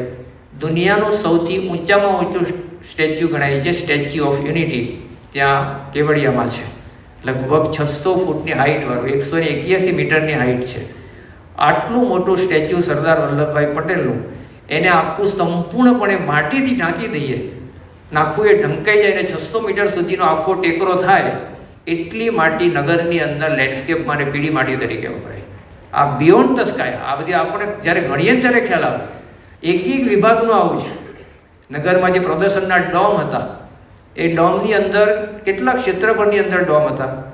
તો 50 ફૂટબોલ સ્ટેડિયમ ભેગા કરવામાં આવે, ઇન્ડોર સ્ટેડિયમ, અને એ જે ડોમનું ક્ષેત્રફળ થાય એટલું ડોમનું ક્ષેત્રફળ નગરની અંદર હતું. આવા તો જ્યારે વાતો સાંભળીએ ત્યારે દરેક વિભાગની વાતો આવી છે. ઇલેક્ટ્રિક વિભાગમાં જે વાયરિંગ થયું એમાં 98 કિલોમીટરનો તો જાડો કેબલ વપરાયો, જે કેબલ કરોડો રૂપિયાનો જાય, પરંતુ એ આખા નગરની અંદર આ બધું અંડરગ્રાઉન્ડ કેબલિંગ બધું જ આટલા મોટા મોટા કેબલ દેખાય છે. આવા 98 કિલોમીટરનું આખું ફરતે સરાઉન્ડિંગ વાયરિંગ હતું. સાથે સાથે બીજા જે લાઇટ કે પંખા માટે વાયરિંગ વપરાય, 400 કિલોમીટરનું વાયરિંગ એનું હતું. પાણીની લાઇન માટે જે પાણી પીવાની લાઇન, નાવા ધોવાનું પાણી, વપરાશનું પાણી, એ લગભગ 82થી 84 કિલોમીટરની પાઇપ લાઇનો હતી. એનાથી આગળ જોઈએ પાર્કિંગ હતું, લગભગ 450 કિલોમીટરનું પાર્કિંગ. એક સાથે 44,000 વાહનોને સમાવી શકે અને 4 લાખ માણસોનું પાર્કિંગ કરી શકે એવી પાર્કિંગની અંદર આ વ્યવસ્થા હતી. જનરલ સ્ટોર્સ, જે સૌથી બધા જ વિભાગોની માતા ગણાય. કોઈ પણ જગ્યાએ કોઈ પણ વિભાગને વસ્તુ જોઈતી હોય તો જનરલ સ્ટોરનો સંપર્ક કરવો પડે. એ જનરલ સ્ટોરની વ્યાધિ તો ઘણી બધી મોટી છે, પરંતુ જ્યારે સરખામણી કરીએ ને ત્યારે ખ્યાલ આવે. આપ સર્વે બધા મુંબઈવાસી હરિભક્તો અહીંયા બેઠા છો. અમૃત મહોત્સવ છેલ્લો શતાબ્દી પહેલાં ઉજવાયો તો 1995માં એ જૂના ભટ્ટી પાસે, સાયન પાસે. એ પણ બહુ જ મોટો ઉત્સવ હતો, લગભગ 35-36 દિવસનો ઉત્સવ હતો. અને એ ઉત્સવમાં પણ રવિવાર થતો ત્યારે મેં જોયું છે, વચ્ચે પેલું આખી હોસ્પિટલ હતી, સોમૈયા હોસ્પિટલ, અને રવિવારે પબ્લિકને જોવા માટે એ વખતે અમે 10મા માળે ચડતા. અને એક રવિવાર તો એવો આવ્યો હતો અમૃત મહોત્સવને 5 કે 6 રવિવારમાંથી કે 7 લાખ માણસો હતા. આટલો મોટો ઉત્સવ ઉજવાયો અમૃત મહોત્સવ. પણ મહોત્સવ દરમિયાન જે પ્લાસ્ટિક વપરાયું હતું ને એ 16 ટન વપરાયું હતું, 16 ટન. ઉત્સવ મોટો પણ વપરાશ હતો 16 ટન પ્લાસ્ટિકનો. અને શતાબ્દી મહોત્સવ ઉજવાયો 2022-23માં, એમાં પ્લાસ્ટિક વપરાયું 600 ટન. ક્યાં 16 ટનનો અમૃત મહોત્સવ અને ક્યાં 600 ટન શતાબ્દી મહોત્સવ. આ એક જ સ્કેલ પરથી ખ્યાલ આવે કે આ સ્કેલ કેવો હતો. જે ખુરશીઓ વપરાઈ નગરમાં, નારાયણ સભાગૃહમાં કે મુખ્ય જન્મજયંતિ ઉત્સવમાં, એ ખુરશીઓને જો સ્ટેક કરવામાં આવે તો એની હાઈટ એવરેસ્ટથી પણ ઊંચી જાય એટલી ખુરશીઓ નગરમાં હતી. આ એવરેસ્ટ ફોટો બતાવ્યો છે, એનાથી પણ ઊંચી સ્ટેક થાય એટલી બધી આ ખુરશીઓ નગરની અંદર વપરાશમાં હતી. એનાથી આગળ જઈએ, રસોડા વિભાગની જો વાતો કરવા માટે બેસીએ તો આજની કથા એમાં જ પૂરી થઈ જાય. પણ ખાલી એક જ વાત કરું કે રસોડા વિભાગમાં જે શાકભાજી વપરાયું હશે, અનાજ વપરાયું હશે, ઘી તેલ વપરાયું હશે, જે કંઈ બધી વસ્તુઓ વપરાઈ હશે એ બધી વાત નથી કરવી. પણ રસોડા વિભાગમાં એક જ વાત કરવી છે કે રોજ શાકભાજી વિભાગમાં કેટલા બટાકા કે કેટલા રીંગણ કે કેટલા ટમેટા વપરાય એ વાત પણ નથી કરવી. પણ શાકભાજી વિભાગમાં રોજ 2 ટન ધાણા વપરાતા હતા. એના પરથી અંદાજ આવે કે કેટલું શાકભાજી વપરાતું હશે. કારણ કે ધાણા છે આપણે મફત જ લઈએ છીએ. 500 ગ્રામ બટાકા લીધા પછી પેલો જ્યાં જોઈને ધાણાની પેટી નાની થોડીક ખેંચી લે, આ તો મફત જ હોય ને. જ્યાં 2 ટન ધાણા રોજના વપરાતા હોય તો એ નગરનો રસોડા વિભાગનો સ્કેલ કેટલો હશે? તો આ નગરના વિભાગ પ્રમાણ એ પણ બિયોન્ડ ધ સ્કાય હતો. ચોથી વસ્તુ હતી પરોપકાર કરતા લોકોએ કરેલી મદદ. આજે આટલો મોટો ઉત્સવ ઉજવાયો, પરંતુ લોકોનો પરોપકાર એવો હતો, મદદ એવી હતી. પ્રત્યેક વિભાગમાં જોઈએ આ બધી વસ્તુઓ જો સંસ્થા જાતે ખરીદવા માટે જાય તો બજેટની બહાર જાય હતો. અને સ્વામીએ પાછો એક આદેશ આપ્યો હતો કે બને એટલું 0 બજેટમાં કરવું. જેમ અમૃત મહોત્સવમાં પ્રમુખ સ્વામી મહારાજે સૂત્ર આપ્યું હતું અહીંયા કોઠારી બાપા અને સંતોને કે આપણે 0 બજેટ પર કરવો છે અને આપ સર્વે મુંબઈના હરિભક્તોએ પાર પાડી દીધું. એમ શતાબ્દી મહોત્સવમાં મોહન સ્વામી મહારાજજી અટલાદરામાં હતા 2022 ફેબ્રુઆરી મહિનામાં, ત્યાંથી આદેશ આવ્યો કે આપણે 0 બજેટમાં કરવું છે.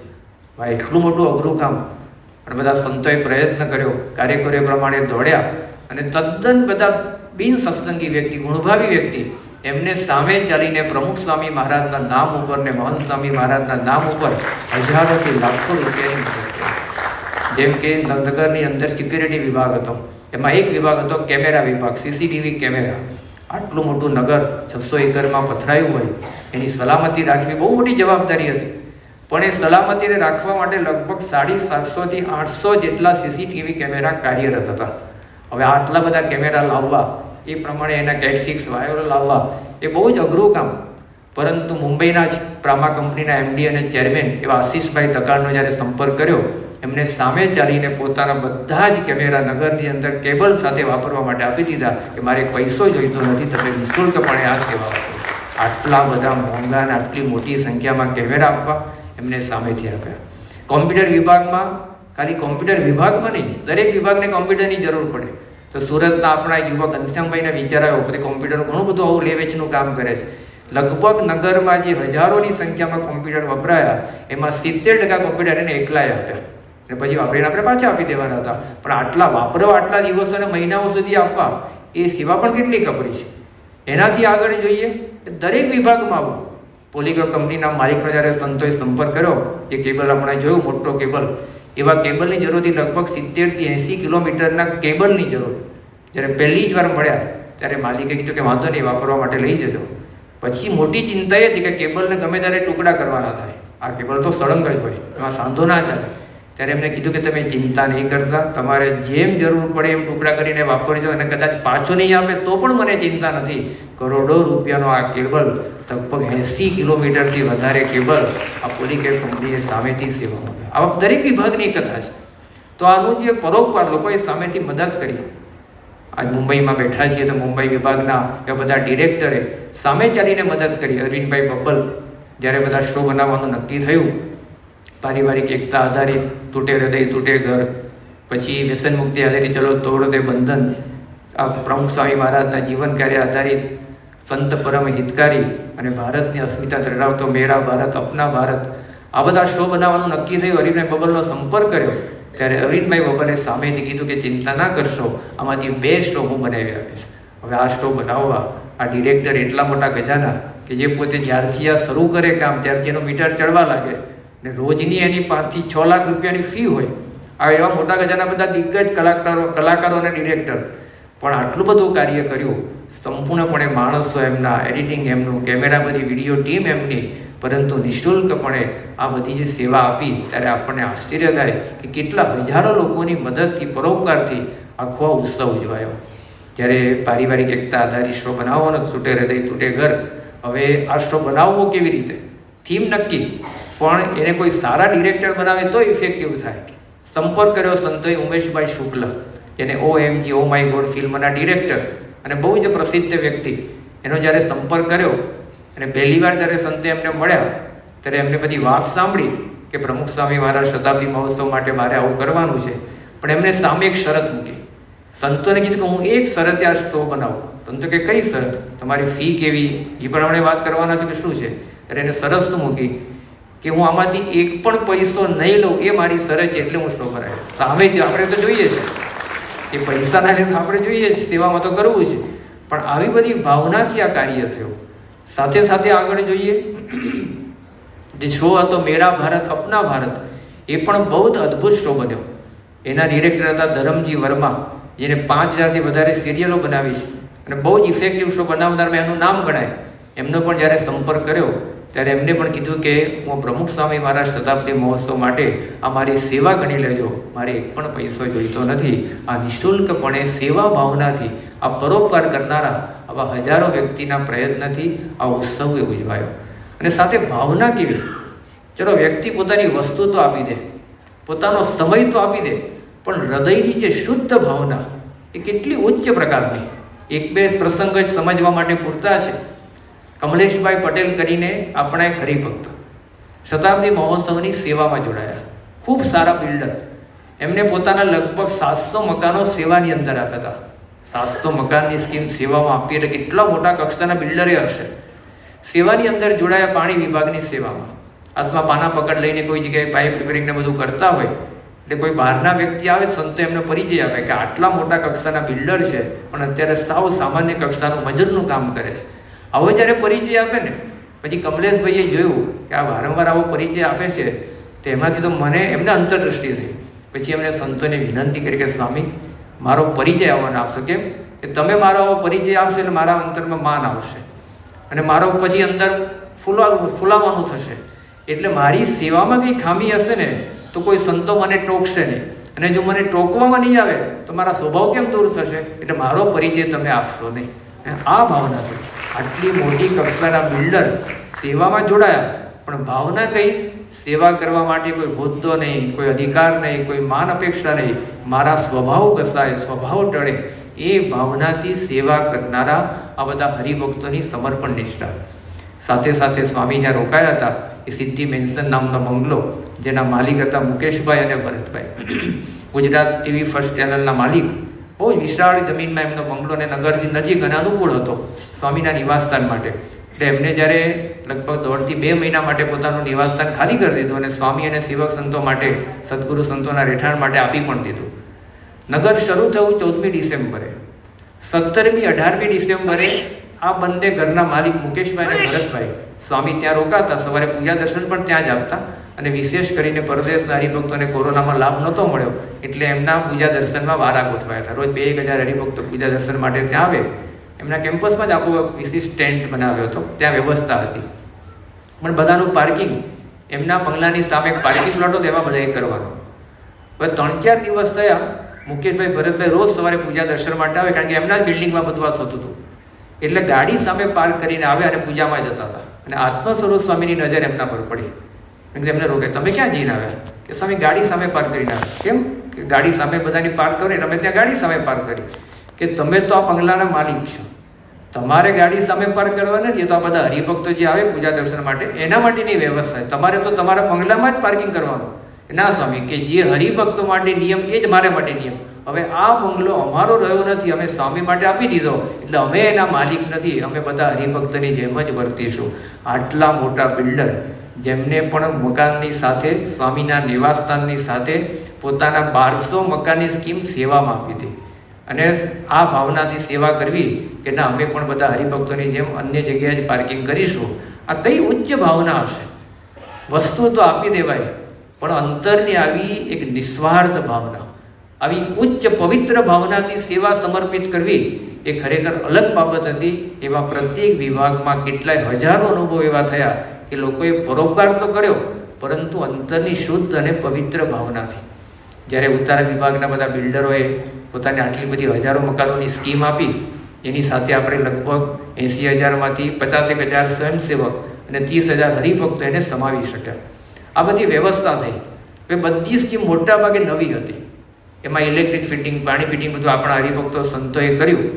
હવે આટલા બધા લગભગ 1.5-2 મહિના સુધી આટલી બધી સ્કીમ વપરાય, ઇલેક્ટ્રિસિટી પણ વપરાય એટલે લાખો રૂપિયાનું બિલ જાય. એટલે આપણે તે બધા બિલ્ડરને કહી દીધું હતું અગાઉથી કે તમારે ખાલી તમારું મકાન જ આપવાનું છે, ઇલેક્ટ્રિસિટીનું બિલ કે વગેરે જે વપરાય એ બધું સંસ્થા ભરપાઈ કરશે, તમે એની ચિંતા નહીં કરતા. અને એ વખતે આવી સરસ સાથે જ આપણે બધી સ્કીમો લીધી હતી. મહોત્સવ પૂરો થયો એટલે નિયમ પ્રમાણે જ્યારે ફરીથી સંતો એમનો સંપર્ક કર્યો કે તમારી સ્કીમના અમે 200 મકાનો વાપર્યા, 2 મહિના સુધી વપરાયા અને ઇલેક્ટ્રિસિટીનું આટલું બિલ આવ્યું છે, તે પ્રમાણે હવે સંસ્થા તમને ભરપાઈ કરશે, તો કેટલું બિલ છે? ત્યારે પૂછવા માટે સંપર્ક કર્યો તો બધા જ બિલ્ડરોનો એક સરખો સુર શું નીકળ્યો કે અમારે 1 પૈસો જોઈતો નથી, પ્રમુખ સ્વામી મહારાજ શતાબ્દી માટે અમારી સેવા કરી છે. આ કઈ ભાવના! બાકી તો ચલો મકાનો આપી દેવાય પણ ઇલેક્ટ્રિસિટી તો આપણે વાપરી છે. પણ એ ભાવના કે એ પણ અમારે અમે ચૂકવી દઈશું, એ તમે ચિંતા ના કરશો. સ્વામી લોકોના હૃદયની અંદર કેટલા ઊંડાણથી બેઠા છે. પ્રમુખ સ્વામી મહારાજનું પવિત્ર જીવન આવા તદ્દન બિન સત્સંગી બિલ્ડરોના હૃદયમાં કેટલા ઊંડાણથી બેઠા છે ને એનો પરિચય કેટલાય લોકોને થયો આવા પ્રસંગો દ્વારા. તો લોકોએ પરોપકાર તો કર્યો પરંતુ આવી ભાવનાથી. આગળ 5મી વસ્તુ છે એનો પુરુષાર્થ. જે 80,000 સંત છે કે જે એના માટે પુરુષાર્થ કર્યો ને એ ખરેખર બિયોન્ડ ધ સ્કાય હતો.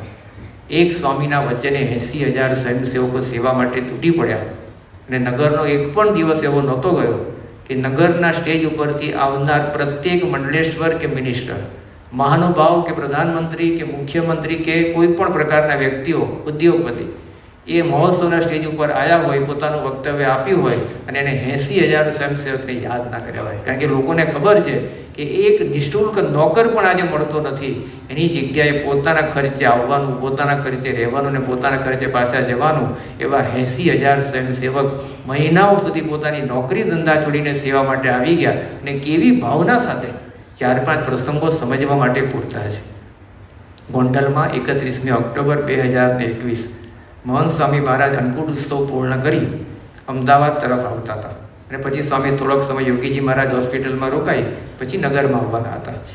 લગભગ સાંજે 4 વાગે દર્શને પધાર્યા. વિદાયના દર્શન માટે લિફ્ટમાં નીચે ઉતરતા હતા અને હજારે હરિભક્તો સ્વામીના વિદાય દર્શન માટે ઊભા હતા.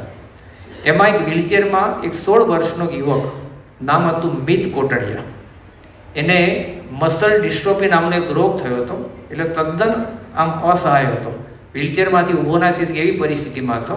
એટલે સ્વામીની એના પર દ્રષ્ટિ પડે એટલે એને એક ખૂણે વ્હીલચેરમાં બેસાડ્યો હતો અને સ્વામીની નજર પણ પડી. સ્વામીએ દ્રષ્ટિ દ્વારા એને આશીર્વાદ પણ આપ્યા કે એને સારું થાય. હવે આ રોગ એવો હતો કે એની સેવામાં કોઈ ઘરના વ્યક્તિને રોકાવવું પડે. એ જાતે લગભગ ક્રિયા બહુ ના કરી શકે, વ્હીલચેરમાં જ પોતાનું જીવન એને ગુજારવું પડે એવી પરિસ્થિતિ આવી ગઈ. ત્યાં રોગ એવો હતો. એટલે આશીર્વાદ તો સ્વામી એને આપ્યા દ્રષ્ટિ દ્વારા. પછી દૂરથી એક સંતને બોલાયા કે સ્વામીને મારા પ્રત્યે પ્રાર્થના કરો. પેલા સંતે નજીકથી તમે શું પ્રાર્થના? કે સ્વામીને વિનંતી કરો કે મને આશીર્વાદ તો આપ્યા, પરંતુ મારે તો એ આશીર્વાદ જોઈએ છે કે મને ધામમાં લઈ જાય. સંતો કે કેમ? કે જો હું ધામમાં જાઉં તો મારા મમ્મી મારી સેવામાંથી છૂટા થઈને શતાબ્દીની સેવામાં પહોંચી શકે, એટલા માટે મને ધામમાં તો મારા મમ્મી સેવામાં જાય. 16 વર્ષના યુવકની ઈચ્છા ગઈ કે હું ધામમાં જતો રહું તો મારા મમ્મી છૂટા થઈને નગરની સેવામાં પહોંચે. કઈ ભાવનાથી સેવાની અંદર લોકો જોડાયા છે ત્યારે આપણને આશ્ચર્ય થાય. આજ મુંબઈનો રવિ શાહ નામના યુવકનો પ્રસંગ જે રિપોર્ટમાં નોંધાયો છે. 22-23 વર્ષની ઉંમર, 5-6 મહિનાથી ત્યાં નગરના સ્વયંસેવક દળમાં સેવા આપતો હતો અને અચાનક ગળામાં કંઈક ઇન્ફેક્શન થયું, બતાવ્યું તો ખબર પડી કે તો બીજી ડિગ્રીનું કેન્સર છે. ત્યારે એને શું કીધું કે હું એ સારવાર પછી કરીશ, પહેલાં નગરની સેવા પૂરી કરી લઉં. સંતે કીધું કે સામાન્ય થોડું ઇન્ફેક્શન નથી, આ સેકન્ડ ગેજનું કેન્સર છે, એની ટ્રીટમેન્ટ લેવી પડે, એના માટે કદાચ કિમોથેરાપી લેવી પડે તો એ પણ કરવી પડે, એટલે નગરમાંથી સેવા મૂક પછી બીજું કામ થશે. વડીલ સંતોએ કીધું ત્યારે ગયો, પણ ભાવના કઈ કે ના, પહેલી સેવા શરીરનું જે થવાનું એ થાય. કઈ ભાવનાથી લોકો સેવામાં જોડાયા હશે. નૃત્ય વિભાગમાં સેવા આપતો સુરતનો એક યુવક હતો, કૌશલ નામનો. 6ઠી ડિસેમ્બરે સંતને મળવા માટે આવ્યો. ત્યાંથી બધાની પ્રેક્ટિસ ચાલતી હતી નગરમાં. અને કીધું કે સ્વામી મારે લગ્નમાં જવું પડશે. એટલે સંતો જે વિભાગના હતા એને કીધું કે ભાઈ હજુ ક્યારે લગ્ન છે? કે 8મી ડિસેમ્બરે, પરમ દિવસે. કીધું કે પરમ દિવસે લગ્ન છે ને, કાલ રાતે નીકળજે ને, આજનો દિવસ પ્રેક્ટિસ કરી લે ને. સંતો કે સ્વામી તમારી વાત સાચી છે, પરંતુ મારા પોતાના જ લગ્ન છે. પોતાના લગ્ન હોય છતાં આગલા દિવસોથી નગરની સેવામાં રોકાયો હોય, આ BAPSના સ્વયંસેવકમાં જોવા મળે. આ ભાવનાથી યુવાનોએ સેવા કરી. કઈ ભાવના! એમાંય જ્યારે પ્રત્યેક વિભાગની અંદર ઊંડા ઉતરીએ, શું પુરુષાર્થ કર્યો છે. પારકી વિભાગના સ્વયંસેવકો જેને નગરમાં આવવાનું નહીં, રોડ ઉપર ઊભા રહેવાનું, ધૂળ ખાવાની, ધક્કા ખાવાના, ધુમાડો ખાવાનો અને ધૂપ કહેતા તડકો ખાવાનો, આ જ ખાવાનું. પણ છતાં એક પણ હલ્યા વગર એ 3500 સ્વયંસેવકો ઊભા હોય. સ્વચ્છતા વિભાગના સ્વયંસેવક, આખું નગર પૂરું થાય રાત્રે 11 વાગે અને પોતાની સેવા રાત્રે શરૂ થાય સવારના 4 વાગ્યા સુધી ચાલે. એ 6 ડિગ્રી ઠંડી પડે, 8 ડિગ્રી ઠંડી પડે, એ ઠંડીમાં આ રાતે બધી સફાઈ કરીને કેવી સફાઈ થતી. સારું આશ્ચર્ય. બીજા દિવસે સવારે આવીએ, એક રજ ના મળે. આશ્ચર્ય. અને એક સ્વયંસેવક 70 વર્ષના, આ તો રૂબરૂ અનુભવ કરેલો પ્રસંગ. રાત્રે એકવાર નગરમાંથી 11:30 વાગે ત્યાં પાછા આવતા હતા અને એક કાકા 70 વર્ષના હાથમાં પેલી આઈસ્ક્રીમની ચમચી લઈ 2 બ્લોક વચ્ચે બધું કાઢતા હતા. એ ઊભા રહે, શું કરો છો? કે આની અંદર સફાઈ કરું છું. કેમ? કે આઈસ્ક્રીમની ચમચી શેના માટે? કે ઉપરથી તો સફાઈ થઈ ગઈ, પણ મને આઈસ્ક્રીમની ચમચી આપી છે શેના માટે? આઈસ્ક્રીમ ખાવા માટે નહીં. કે નગર પૂરું થઈ જાય, સફાઈ થઈ જાય પછી 2 બ્લોક વચ્ચે પેલી જે નાની ગેપ હોય ને, એમાં કોઈ ચણાનો દાણો રહી ગયો હોય, મમરાનો રહી ગયો હોય, સેવનો દાણો રહી ગયો હોય, એ કાઢવા માટેની મારી સેવા છે. આ વિભાગનું ડિટેલિંગ વિચાર તો કરો. પણ એ કાકાએ અડધી રાતે આ સેવા કરતા હતા. એ સ્વચ્છતા વિભાગની અંદર આઈઆઈટી ખડગપુરનો ગ્રેજ્યુએટ થયેલો, ખાલી ગ્રેજ્યુએટ નહીં, ગોલ્ડ મેડાલિસ્ટ યુવક ગાયજ ગામનો યશ પટેલ કઈ સેવા કરે? ટોયલેટ બ્લોક સાફ કરે. એને સેવા સોંપી હતી ટોયલેટ બ્લોક સફાઈ કરવાની, તો દિવસમાં 6 વખત ટોયલેટ બ્લોક સાફ કરે. આઈઆઈટી ખડગપુરનો ગોલ્ડ મેડાલિસ્ટ રબર ટેકનોલોજીમાં. આઈટીઆઈ અને આઈઆઈટીમાં આસમાન જમીનનો તફાવત છે તો ખ્યાલ છે ને? આઈઆઈટી અને આઈટીઆઈમાં આસમાન જમીનનો તફાવત છે. આ યુવકો સેવા આ રીતે કરે. પોતાનો કોઈ હોદ્દો નહીં, પોતાનો કોઈ માન નહીં, પોતાનો કોઈ અધિકાર નહીં કે હું આઈઆઈટી થયેલો છું, ગોલ્ડ મેડાલિસ્ટ છું, પણ નગરમાં કામ શું કરે? ટોયલેટ બ્લોક સાફ કરવાના 6 વખત કરે. આવી સેવા. એમાંય સ્વચ્છતા વિભાગની એક સેવાની વાત તો ખરેખર અવશ્ય નોંધ કરવી પડે. એક વિભાગ હતો ઉલટી વિભાગ. કારણ કે નગરમાં આટલું બધું લોકો ચાલે અને ખાય પણ એટલું, કારણ કે આટલી 20 રૂપિયાની ડીશ ક્યાં મળે? જે તે બધા અંદર દાબ કરે અને ખાય પછી ઉલટી કરે. ઉલટી વસ્તુ એવી છે કે વ્યક્તિની પોતાની ઉલટીઓ તો પણ જોવી ગમે નહીં. આપણને ચિતરી ચડે, એલર્જી થાય, તો બીજાને તો ક્યાંથી ગમે? અને કોઈ પણ જગ્યાએથી ફોન આવે કે આ જગ્યાએ ઉલટી થઈ છે, તો ઉલટી વિભાગનો આખો વિભાગ કરવો પડે. સ્વચ્છતા વિભાગમાં 25 થી 30 જણની ટીમ બનાવી. હવે એ લોકો શું કરે? કોઈ પણ જગ્યાએથી ફોન આવે એટલે ત્યાં જઈને પહોંચી જાય. હાથમાં સાવરણું, માટી, પાણી, કેમિકલ, એર ફ્રેશનર બધું લઈને પહોંચી જાય. હવે ઉલટી રોજની નગરમાં 30 થી 35 ઉલટીઓ થતી આવી જગ્યામાં. પણ આ બધા વિભાગ, આ વિભાગ હતો ઉલટી વિભાગ, એ આ જ કામ કરે. પણ કોઈ એવું નથી કે અમને આ ક્યાં સોંપ્યું, અમે આ કરવા હતા. હું મારી ઉલટી જોતો નથી, બીજાની ઉલટી કેમ નહીં જોઉં, સાફ કરો. પણ એ બધા જ સ્વયંસેવકોએ આ કાર્ય કર્યું. કઈ ભાવનાથી સેવા કરતા હશે? એક અને ભાવના પછી કેવી કે એક ચેતન પટેલ નામના અહીંયા વલસાડ બાજુના એક ગામના દેગામ પાસેના એક યુવક સેવા કરવા માટે પ્લમ્બિંગ વિભાગમાં. જ્યારે લગભગ 5-6 મહિના પહેલાં એવી સભામાં બધી જાહેરાતો થઈ કે અત્યારે નગરમાં કડિયાની જરૂર છે, પ્લમ્બરની જરૂર છે, સુથારી કામની માટે મિસ્ત્રીઓની જરૂર છે. એમના માતા સભામાં ગયા હતા મહિલા વિભાગમાં, અને આવી જાહેરાત થઈ એટલે તરત જ પછી આ ચેતનભાઈના મમ્મી ઘરે આવ્યા અને એના દીકરા ચેતનને કીધું કે તું અત્યારે નગરમાં જા, તારી સભામાં જરૂર છે. કેમ કે તને પ્લમ્બિંગ કામ આવડે છે, તું આ કામ કરે છે, અત્યારે નગરમાં જા. હજુ નગર શરૂ થવાને 6 મહિનાની વાર હતી. એટલે ચેતને કીધું કે મમ્મી હું સેવામાં તો જવું, વાંધો નથી, પણ ઘર કેમ ચાલશે? તે ઘરમાં આવકનો સ્ત્રોત એકમાત્ર ચેતનભાઈના પર હતો. એ જતો રહે તો આવક કેમ નહીં થાય? પ્લમ્બિંગ કામ પોતે કરે. ત્યારે એની માતાને થયું કે આને પોતાના દીકરાને આવકની ચિંતા છે. બીજા દિવસે સવારે કોઈક સંબંધીને ત્યાંથી 40,000 રૂપિયા ઉછીના લઈ આવ્યા અને એને બતાવ્યા કે જો પૈસા આવી ગયા છે, અમે 6 મહિના સુધી અનાજ અહીંયા ભેગું કરીને જમીને પૂરું કરશું, તું સેવામાં પહોંચ. અને એની માતાએ પ્રેરણા આપી અને 6 મહિના સુધી પ્લમ્બિંગ કામની સેવામાં રહ્યો. એટલે ઘરનું શું થવાનું છે, આવકનું શું થવાનું, એની ચિંતા કર્યા વગર આ બધા યુવકોએ આ રીતે સેવા કરી. ખેડ બ્રહ્મા પાસેના એક હરિભક્ત ગોવિંદભાઈ એમનું નામ, એમના ભાઈ ભગાભાઈ અને બીજા એટલે હરિભાઈ, વાસુભાઈ સોરી, એ 3 ભાઈઓ સેવામાં પહોંચ્યા અને લગભગ 4-5 મહિના સુધી સેવામાં રોકાયા. હવે આ ગોવિંદભાઈના બંને દીકરાને ત્યાં એક સાથે દીકરાનો જન્મ થયો. આ તો બંને દીકરાને ત્યાં એક સાથે દીકરાનો જન્મ થાય, કેટલા બધા આનંદના અને વધામણાના સમાચાર કહેવાય.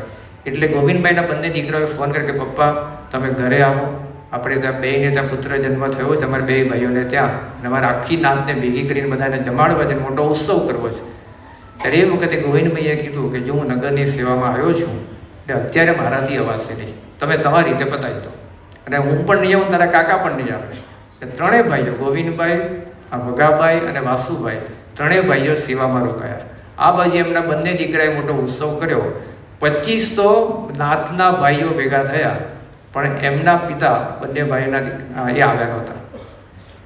આગળ પ્રસંગ એ કુટુંબમાં એવો બન્યો, ગોવિંદભાઈના માસી ધામમાં ગયા અને આ સમાચાર ગોવિંદભાઈના માતૃશ્રીએ ગોવિંદભાઈને આપીને કીધું કે ગોવિંદ, તારા માસી ગઈકાલે રાત્રે ધામમાં ગયા છે અને તને સમાચાર આપું છું, તમારે 3 ભાઈઓમાંથી કોઈ આવવાનું નથી, સેવા છોડીને તમે સેવામાં રહેજો, અમે બધું અહીંયા સાંસારિક વિધિ બતાવી દઈશું. અને પછી એ ગોવિંદભાઈના માતૃશ્રી એક વાક્ય બોલ્યા કે ગોવિંદ, આજે તો તારા માસી ધામમાં ગયા છે, પણ કદાચ આવતીકાલે હું ધામમાં જાઉં તો પણ 3 ભાઈઓ મારી અંતિમ વિધિમાં નહીં આવતા, સેવા જોડે તમે સેવામાં રહેજો. કઈ ભાવના ઘરે બેઠા રહ્યા થકા સ્ત્રી ભક્તોમાં હશે ત્યારે આપણને આશ્ચર્ય થાય. કેવો પુરુષાર્થ, સમર્પિત ભાવના, કેવી ફના થવાની તૈયારી એ એક આવા સ્વયંસેવકમાં હતી. એમાં એક પ્રસંગ તો નજર સામે તરવરે છે. લગભગ 15 થી 20મી નવેમ્બરના આજુબાજુના દિવસો હતા અને મેડિકલ વિભાગ બહુ જ મોટો હતો, આપણને ખ્યાલ છે. મેડિકલ વિભાગ બધી ઇમરજન્સી હેન્ડલિંગ કરે અને 400 જેટલા ડૉક્ટરો સેવાની અંદર આવ્યા હતા. શરૂઆતમાં પણ સેવામાં હતા. એવા 20-22 જેટલા બધા ડૉક્ટરો કે જ્યારે મેડિકલ વિભાગને પોતાની પૂર્વ તૈયારી કરતા હતા અને એ વખતે એમને જોયું કે આપણે આઈસી યુનિટ બનાવ્યું છે. કારણ કે નગરમાં કોઈક જગ્યાએ ઇમરજન્સી આવે, કોઈકને એટેક આવે, કોઈકને એક્સિડન્ટ થાય, કંઈક બીપી ઘટી જાય, આવી ઇમરજન્સી તાત્કાલિક હેન્ડલ કરી શકીએ એના માટે આઈસી યુનિટ હતું. એટલે એ યુનિટ પ્રમાણે એ બધાને જગ્યા ફાળવી હતી. એ જગ્યા લગભગ 1700 થી 1800 સ્ક્વેર ફીટની હતી. પણ નગરમાં જેમ દરેક વિભાગને વ્યવસ્થા આપી હતી કે નીચે બ્લોક હોય ને સારી વ્યવસ્થા માટે ઉપર પછી કંતાન એટલે કે સારી નેટ, ગ્રીન નેટ અથવા તો બ્રાઉન નેટ પાથરેલી હતી, આજુબાજુ થોડું સુશોભન કર્યું, એ જ વ્યવસ્થા એમને ત્યાં હતી. પણ આ 20-22 ડૉક્ટરો પૂર્વ તૈયારીમાં હતા. એમને જોયું કે આપણે આઈસી યુનિટ આ બનાવવું છે, તેમાં નેટ છે ને નહીં ચાલે, એમાં તો વિટ્રીફાઈડ ફ્લોરિંગ જોઈએ કે જેથી કોકને ઉલટી થાય, કોકને લોહી નીકળે, આવું કંઈ બધું ઇમરજન્સી જ્યારે આવે તેને આપણે સાફ કરી શકીએ અને હાઇજીનના પ્રશ્નો ના થાય. એટલે એમની વાત પણ વ્યાજબી હતી. પણ હવે નગરમાં છેલ્લા ગણતરીના દિવસો ચાલે, કટોકટી ચાલે, એટલે મજૂરો પણ હતા નહીં, શું કરવું? એટલે એમને કીધું ભાઈ અમારે આવું કરવું છે. ત્યારે કીધું હવે અમારી પાસે કોઈ એવો સ્ટાફ કે બીજી વ્યવસ્થા નથી, તમે બીજી વ્યવસ્થા વિચાર કરો. આ 20-22 ડૉક્ટરો, જેમાં એમડી ફિઝિશિયન, એમડી સર્જન, MBBS થયેલા બધા સારું કમાનારા ડૉક્ટરો વિચાર શું કર્યો કે બાપાએ બધું કામ જાતે કર્યું છે, તો બાપાનો ઉત્સવ છે ને, તો આપણે આઈસીયુમાં જે વિટ્રીફાઈડ ટાઇલ્સનું કામ કર્યું આપણે જાતે કરીએ. એ વચથી 22 ડૉક્ટરો જાતે ગોડાઉનમાં ગયા, એમના ફોટા છે, જાતે બધું સિમેન્ટ ભેગો કર્યો, રેતી લીધી, ટાઇલ્સ લીધી અને જાતે એનો બેડ બનાવી આ વિટ્રીફાઈડ ટાઇલ્સ લગાડવાનું કામ આઈસીયુ યુનિટમાં કર્યું. આઈસીયુ યુનિટમાં હજારો દર્દીએ સારવાર લીધી હશે, પણ એમને ખબર નહીં હોય કે એનું ફ્લોરિંગનું કામ કોઈ મજૂરોએ નથી કર્યું, કોઈ કોન્ટ્રાક્ટરે નથી કર્યું, પરંતુ MBBS, MD, MS સર્જન ડૉક્ટરોએ જાતે આ વિટ્રીફાઈડ ટાઇલ્સ લગાવવાનું કામ કરેલું છે. આ સમર્પણ ભાવના સ્વામી કેવી રેડી હશે, આખું આઈસીયુ યુનિટ દેખાય વિટ્રીફાઈડ ટાઇલ્સ સાથે. આ ભાવનાથી કામ આ નગરના પ્રત્યેક વિભાગમાં થયેલું છે. ત્યારે આપણને આશ્ચર્ય થાય કે આ નગર હતું. છઠ્ઠો વિભાગ એ હતો પ્રભાવ. પ્રભાવ કહેતા એની તો અનંત વાતો છે. કારણ કે આવનાર 1,21,00,000 મનુષ્યમાંથી એક વ્યક્તિ એવો નહીં હોય કે જે નગર દર્શનથી પ્રભાવિત ના થયો હોય. કોઈના ભૂતોના ભવિષ્યથી લાગ્યું, કોઈને આ સ્વર્ગ જેવું લાગ્યું, કોઈના પૃથ્વીનું અદ્ભુત નજરાણું લાગ્યું, કોઈની પાસે કહેવાના શબ્દો નહોતા, એવા ભાવના શબ્દો હતા. પરંતુ આ બધાની અંદર આ અનુભૂતિ રહી કે નગર ખરેખર અદ્ભુત થયું છે. એક જ પ્રસંગ સમજીએ. એ નગરમાં ભારતની 36 જેટલી સંસ્કૃત નામાંકિત યુનિવર્સિટીના પંડિતો અને વિદ્વાનો આવ્યા હતા. એમના બધા આવી રીતે વાઇસ ચાન્સેલર સાથે એ બધાને વિચાર આવ્યો કે જે વ્યક્તિનો આટલો મોટો અદ્ભુત અમૃત શતાબ્દી મહોત્સવ ઉજવાય છે, તો એ વ્યક્તિને આપણે સન્માન આપવું જોઈએ, શાશ્વત સન્માન, પ્રમુખ સ્વામી મહારાજને.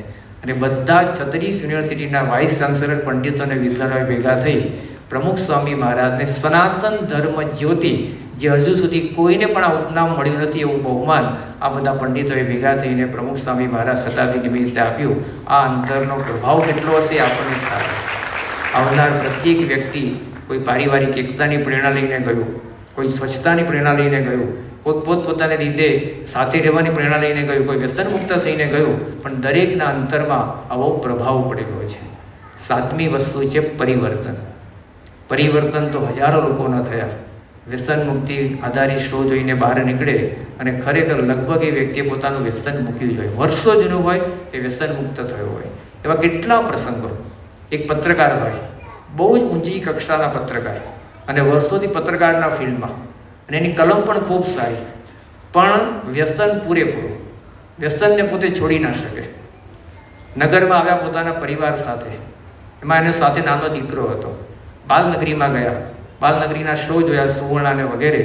અને જ્યારે બહાર નીકળતા હતા ત્યારે દરેક બાળકોને એક પુસ્તિકા આપવામાં આવે, સુટેવ અને કુટેવ નામની. એ પુસ્તિકા બાળકને પણ આપી.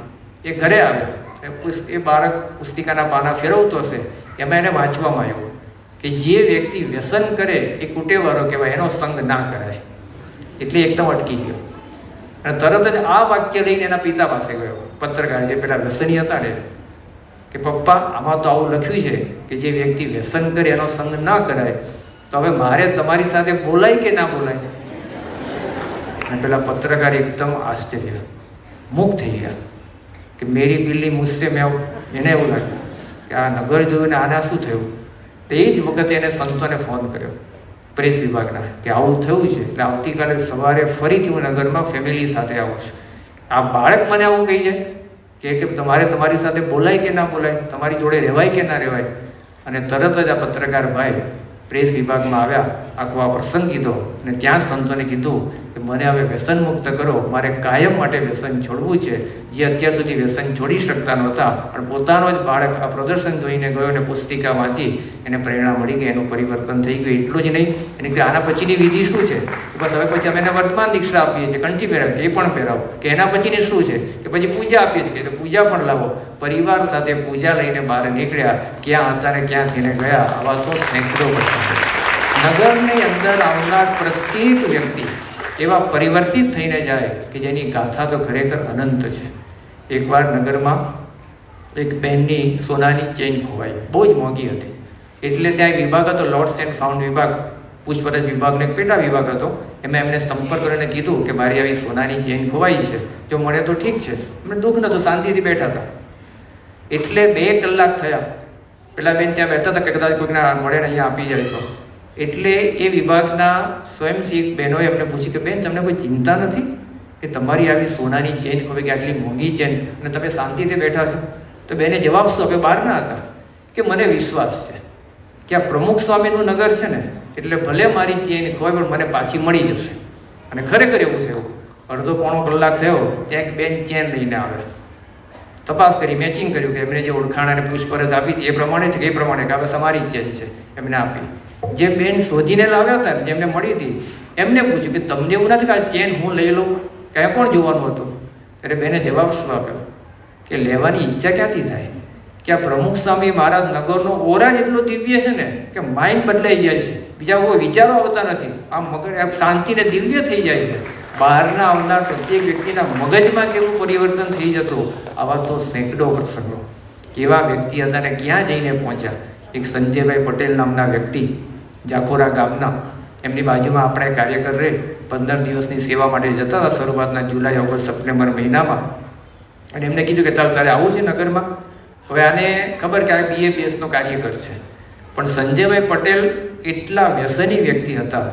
રોજના 3000 રૂપિયાનો દારૂ પીવે, રોજના 3000, મહિનાનો ₹1,00,000 દારૂ પીવ્યો. આટલો અઠંગ દારૂનો વ્યસની આ વ્યક્તિ સંજય પટેલ. એટલે એને કીધું કે તું નગરમાં આવો, કે મારે અહીં ત્યાં શું કરવા, મારે તો રોજ દારૂ પીવા જોઈએ, એ તો મળે નહીં ત્યાં. કે તું આવ તો ખરો, હું 15 દિવસ માટે જવું. કે 15 દિવસ તો મારાથી ના આવે, 1 દિવસ માટે આવો. એટલે 1 દિવસ સાથે એને લેતા ગયા. નગરમાં આવ્યા, બધા સેવકો સેવા કરતા હતા, સેવામાં જોડાઈ ગયા.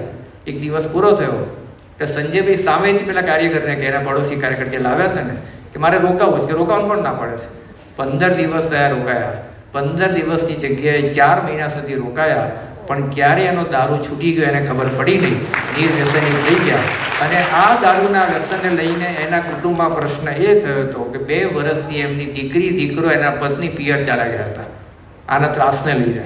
અને સાસરે પક્ષે નક્કી કર્યું હતું કે હવે આપણે છૂટાછેડાની ફાઇલ મૂકી દીધી છે, તો છૂટાછેડા થઈ જાય તો સારું. સાસરે પક્ષને ખબર પડી એના સસરાને કે આપણા જમાઈભાઈએ દારૂ તો મૂકી દીધો છે, વ્યસન મુક્ત થઈ ગયા. એ બધા શોધતા નગરમાં આવ્યા અને કીધું કે અમે ફાઇલ પાછી ખેંચી લઈએ છીએ ને ફરીથી શાંતિથી રહેવા છીએ. નગરે આખા કુટુંબને બચાવી. ક્યાં 3000 રૂપિયાનો દારૂ અને ક્યાં નિર્વ્યસની જીવન અને પારિવારિક એકતા બનાવતું જીવન. આવા તો સેંકડો પ્રસંગો નગરમાં થયા. તો આ નગર ઉત્સવ હતો, આ પરિવર્તનનો ઉત્સવ હતો, જીવન ઘડતરનો ઉત્સવ હતો, જીવન પ્રેરણા આપતો ઉત્સવ હતો. આ 7 વિભાગની અંદર આપણે આખા નગરને જોયું કે જેમાં મહંત સ્વામી મહારાજનું પ્રોત્સાહન, એમનો પ્રવેશ, એનું પ્રમાણ કહેતા સ્કેલ, લોકોએ કરેલી મદદ કહેતા પરોપકાર, સાથે લોકોનો પુરુષાર્થ, પ્રભાવ અને પરિવર્તન. પણ એના કેન્દ્રમાં હતા મહંત સ્વામી મહારાજ. છેલ્લો એક પ્રસંગ એને પૂર્ણ કરું. આ બધું જ હતું, પરંતુ મહંત સ્વામી મહારાજે શતાબ્દી મહોત્સવનો શાશ્વત સંદેશ આપણા અંતરમાં દ્રઢ રહે અને સત્સંગમાં શું કરવાનું છે એની નિત્ય પ્રેરણા મળતી રહે, એ પોતાના જીવન દ્વારા જીવીને બતાવ્યો. પ્રસંગ છે 13મી જાન્યુઆરી, રાત્રે લગભગ 11 વાગ્યાનો સમય. મહોત્સવમાં નારાયણ સભાગૃહની છેલ્લી સભા પૂર્ણ થઈ. 14મી સભા થવાની નહોતી. 14મી નગરનો છેલ્લો દિવસ હતો, 14મી જાન્યુઆરી, ઉત્તરાયણનો દિવસ. અને મહંત સ્વામી મહારાજ પોતાના રૂમમાં આવ્યા, આરામ માટે પલંગ પર બેઠા, સુવા જતા હતા. અને ત્યાં એક વાક્ય બોલ્યા કે ભદ્રેશ સ્વામીને બોલાવો. એટલે જેવું આ વાક્ય સાંભળ્યું સેવક સંતોએ તરત ભદ્રેશ સ્વામીને કોલ કર્યો. નગરમાં જતા જોડ લઈને આવી ગયા 10 મિનિટમાં તો. અને સ્વામી કીધું કે સ્વામી સામે ઉભા રહી ગયા. ભદ્રેશ સ્વામી આપણને ખ્યાલ છે કે આપણી સંસ્થાના સૌથી મહાન વિદ્વાન મહામહોપાધ્યાય સંત. અને તરત જ સ્વામીએ પછી કીધું કે ભદ્રેશ સ્વામી, નગરમાં સ્વામી પછી પહેલું વાક્ય બોલ્યા કે મારે ચરણ રજ માથે ચડાવવી છે. તે સંતો એકદમ સ્તબ્ધ થઈ ગયા કે સ્વામી શું બોલે છે. અને સંતો વિચારે પહેલાં સ્વામી આગળ પોતાનું આયોજન મૂકી દીધું. ભદ્રેશ સ્વામીને કીધું કે તમે સૌથી પહેલાં બાપાની મૂર્તિ પાસે જાઓ, ત્યાં ચરણ હશે એને વાટકીમાં લાવો. પછી બાલનગરીમાં જાઓ, ત્યાંથી ચરણ રજ લો. પછી અક્ષરધામ મંદિર, ત્યાંથી ચરણ રજ લો. અને છેલ્લે જે મુખ્ય પ્રવેશ દ્વાર, ત્યાંથી ચરણ રજ લઈને આવો. આ 4 જગ્યાની ધૂળ ચરણ રજ 4 વાટકીમાં લઈને આવતીકાલે બપોરે મારી પાસે આવો. આવતીકાલે સવારે ઉત્તરાયણ અને જોડી છે એટલે સવારે ટાઈમ નહીં રહે, એટલે બપોરે આ લઈ આવો. અને પછી આગળ બોલ્યા, યોગીજી મહારાજ અક્ષર ડેરીની ધૂળ પોતાને માથે ચડાવતા, તો આપણી આ રીત છે. આપણે પણ જે લાખો કરોડ હરિભક્તો ગુણભાવીથી પસાર થયા છે એની ચરણ રજ મારે માથે ચડાવી છે. અને જેવી આ વાત સાંભળી બધાના અંતરમાં ભડકા સ્વામી શું વિચારે છે. સંતો નગરમાં ગયા, પણ આગળ કીધું કે સ્વચ્છતા વિભાગની સેવા એવી હતી કે કોઈ જગ્યાએ ધૂળ મળે નહીં, એટલે 2 બ્લોક ઊંચા કર્યા અને એમાંથી ધૂળ કાઢી. કારણ કે 2 બ્લોક વચ્ચેની પણ સફાઈ થઈ ગઈ હતી. આ રાત્રે 2:30 2થી વચ્ચે આ બધું કાર્ય સંતોએ કર્યું, મોબાઈલની ટોર્ચના અજવાળે, અને બધી ધૂળ ભેગી કરી 4 વાટકીમાં લાવ્યા અને સ્વામી સમક્ષ મૂકી. અને સ્વામીએ કીધું, સંતોને બહુ જ આશ્ચર્ય, સ્વામી આવું તમે ના કરો, કારણ કે આ બહુ અમને અયોગ્ય લાગે છે. પણ સ્વામીએ આવું કરવું હતું એટલે 4 વાટકી સ્વામી સમક્ષ મૂકવામાં આવી. સંતોએ વિચાર રજૂ કરે કે સ્વામી એવું કરીએ, આ થોડી થોડી ધૂળ ચંદનમાં અમે મૂકીએ, એ ચંદનથી આપણે ચાંદો કરીએ ધૂળ આવી ગઈ. સ્વામી કે બધું બરાબર છે, પણ મારે તો ધૂળ જ માથે ચડાવવી છે. અને સ્વામીએ ધૂળ ઉપર પુષ્પો મૂક્યા અને પછી એક એક વાટકીમાંથી ધૂળ લેતા જાય અને પછી પોતાના મસ્તકે ચડાવતા જાય. એ દ્રશ્ય આપણે જોઈએ છીએ કે સ્વામી એક એક વાટકીમાંથી ધૂળ પોતાના મસ્તકે ઘસી રહ્યા છે. લાખો હરિભક્તોને જે વિચાર ના આવ્યો, 1100 સંતોને જે વિચાર ના આવ્યો, અને દર્શનાર્થી કરોડથી વધારે એને જે વિચાર ના આવ્યો, એ મહોત્સવના મુખ્ય પ્રેરક, મહોત્સવના મુખ્ય પ્રોત્સાહક, લાખોને પ્રેરણા આપનારા ગુરુહરિ મહંત સ્વામી મહારાજને વિચાર આવ્યો કે મારે બધાની ચરણ રજ માથે ચડાવવી છે. એ બતાવે છે કે કદાચ નગરના બીજા પ્રસંગો યાદ રહે કે ના રહે, નગરની બીજી સ્મૃતિ કદાચ મનમાં યાદ રહે કે ના રહે, પણ આ એક પ્રસંગ નજર સામે હશે ને, શતાબ્દી મહોત્સવ સદૈવને માટે આપણા અંતરમાં જીવતો અને જાગતો રહેશે. એવું કાર્ય મહંત સ્વામી મહારાજે આપણી સમક્ષ કર્યું. આ પ્રસંગનું વર્ણન કઈ રીતે કર્યું? એમના અંતરમાં કેટલો દાસ ભાવનો દરિયો આમ ઉછાળા મારતો હશે, કેટલો નિતાંત સેવક ભાવ. સત્સંગમાં હું ચરણરથથી પણ નીચે છું એવી એક નિતાંત સેવક ભાવના એ કેટલા ઊંડાણની અંદર હશે, એનો આપણને પરિચય ત્યારે એ જ લાગે કે મહંત સ્વામી મહારાજ મૂર્તિમાન દાસ ભાવનું સ્વરૂપ છે, ખાલી વાતો નથી. કારણ કે આ દાસ ભાવ નિર્માણીપણુની ડિગ્રી જે આપણે સિદ્ધ કરવાની છે એ એમને આ જીવીને બતાવી. તો આ નગર એની આ એક જ એવી ચિરંતન સ્મૃતિ છે કે જે દ્વારા આપણે સદાયને માટે સત્સંગમાં સીધી જ લીટીમાં કોઈ પણ વિઘ્નો વગર સીધું જ મુક્તિને પામી શકીએ છીએ. એટલો અદ્ભુત આ એક સંદેશ મહંત સ્વામી મહારાજે શતાબ્દીના અંતમાં આપણને આપ્યો. ત્યારે ખરેખર આ શતાબ્દી મહોત્સવ એ કોઈ એક સમય માટે નહોતો, એક સમુદાય માટે નહોતો, એક સ્થળ માટે નહોતો, પરંતુ લાખો લોકોને સદૈવ માટે પ્રેરણા આપે એના માટેનો ઉત્સવ હતો.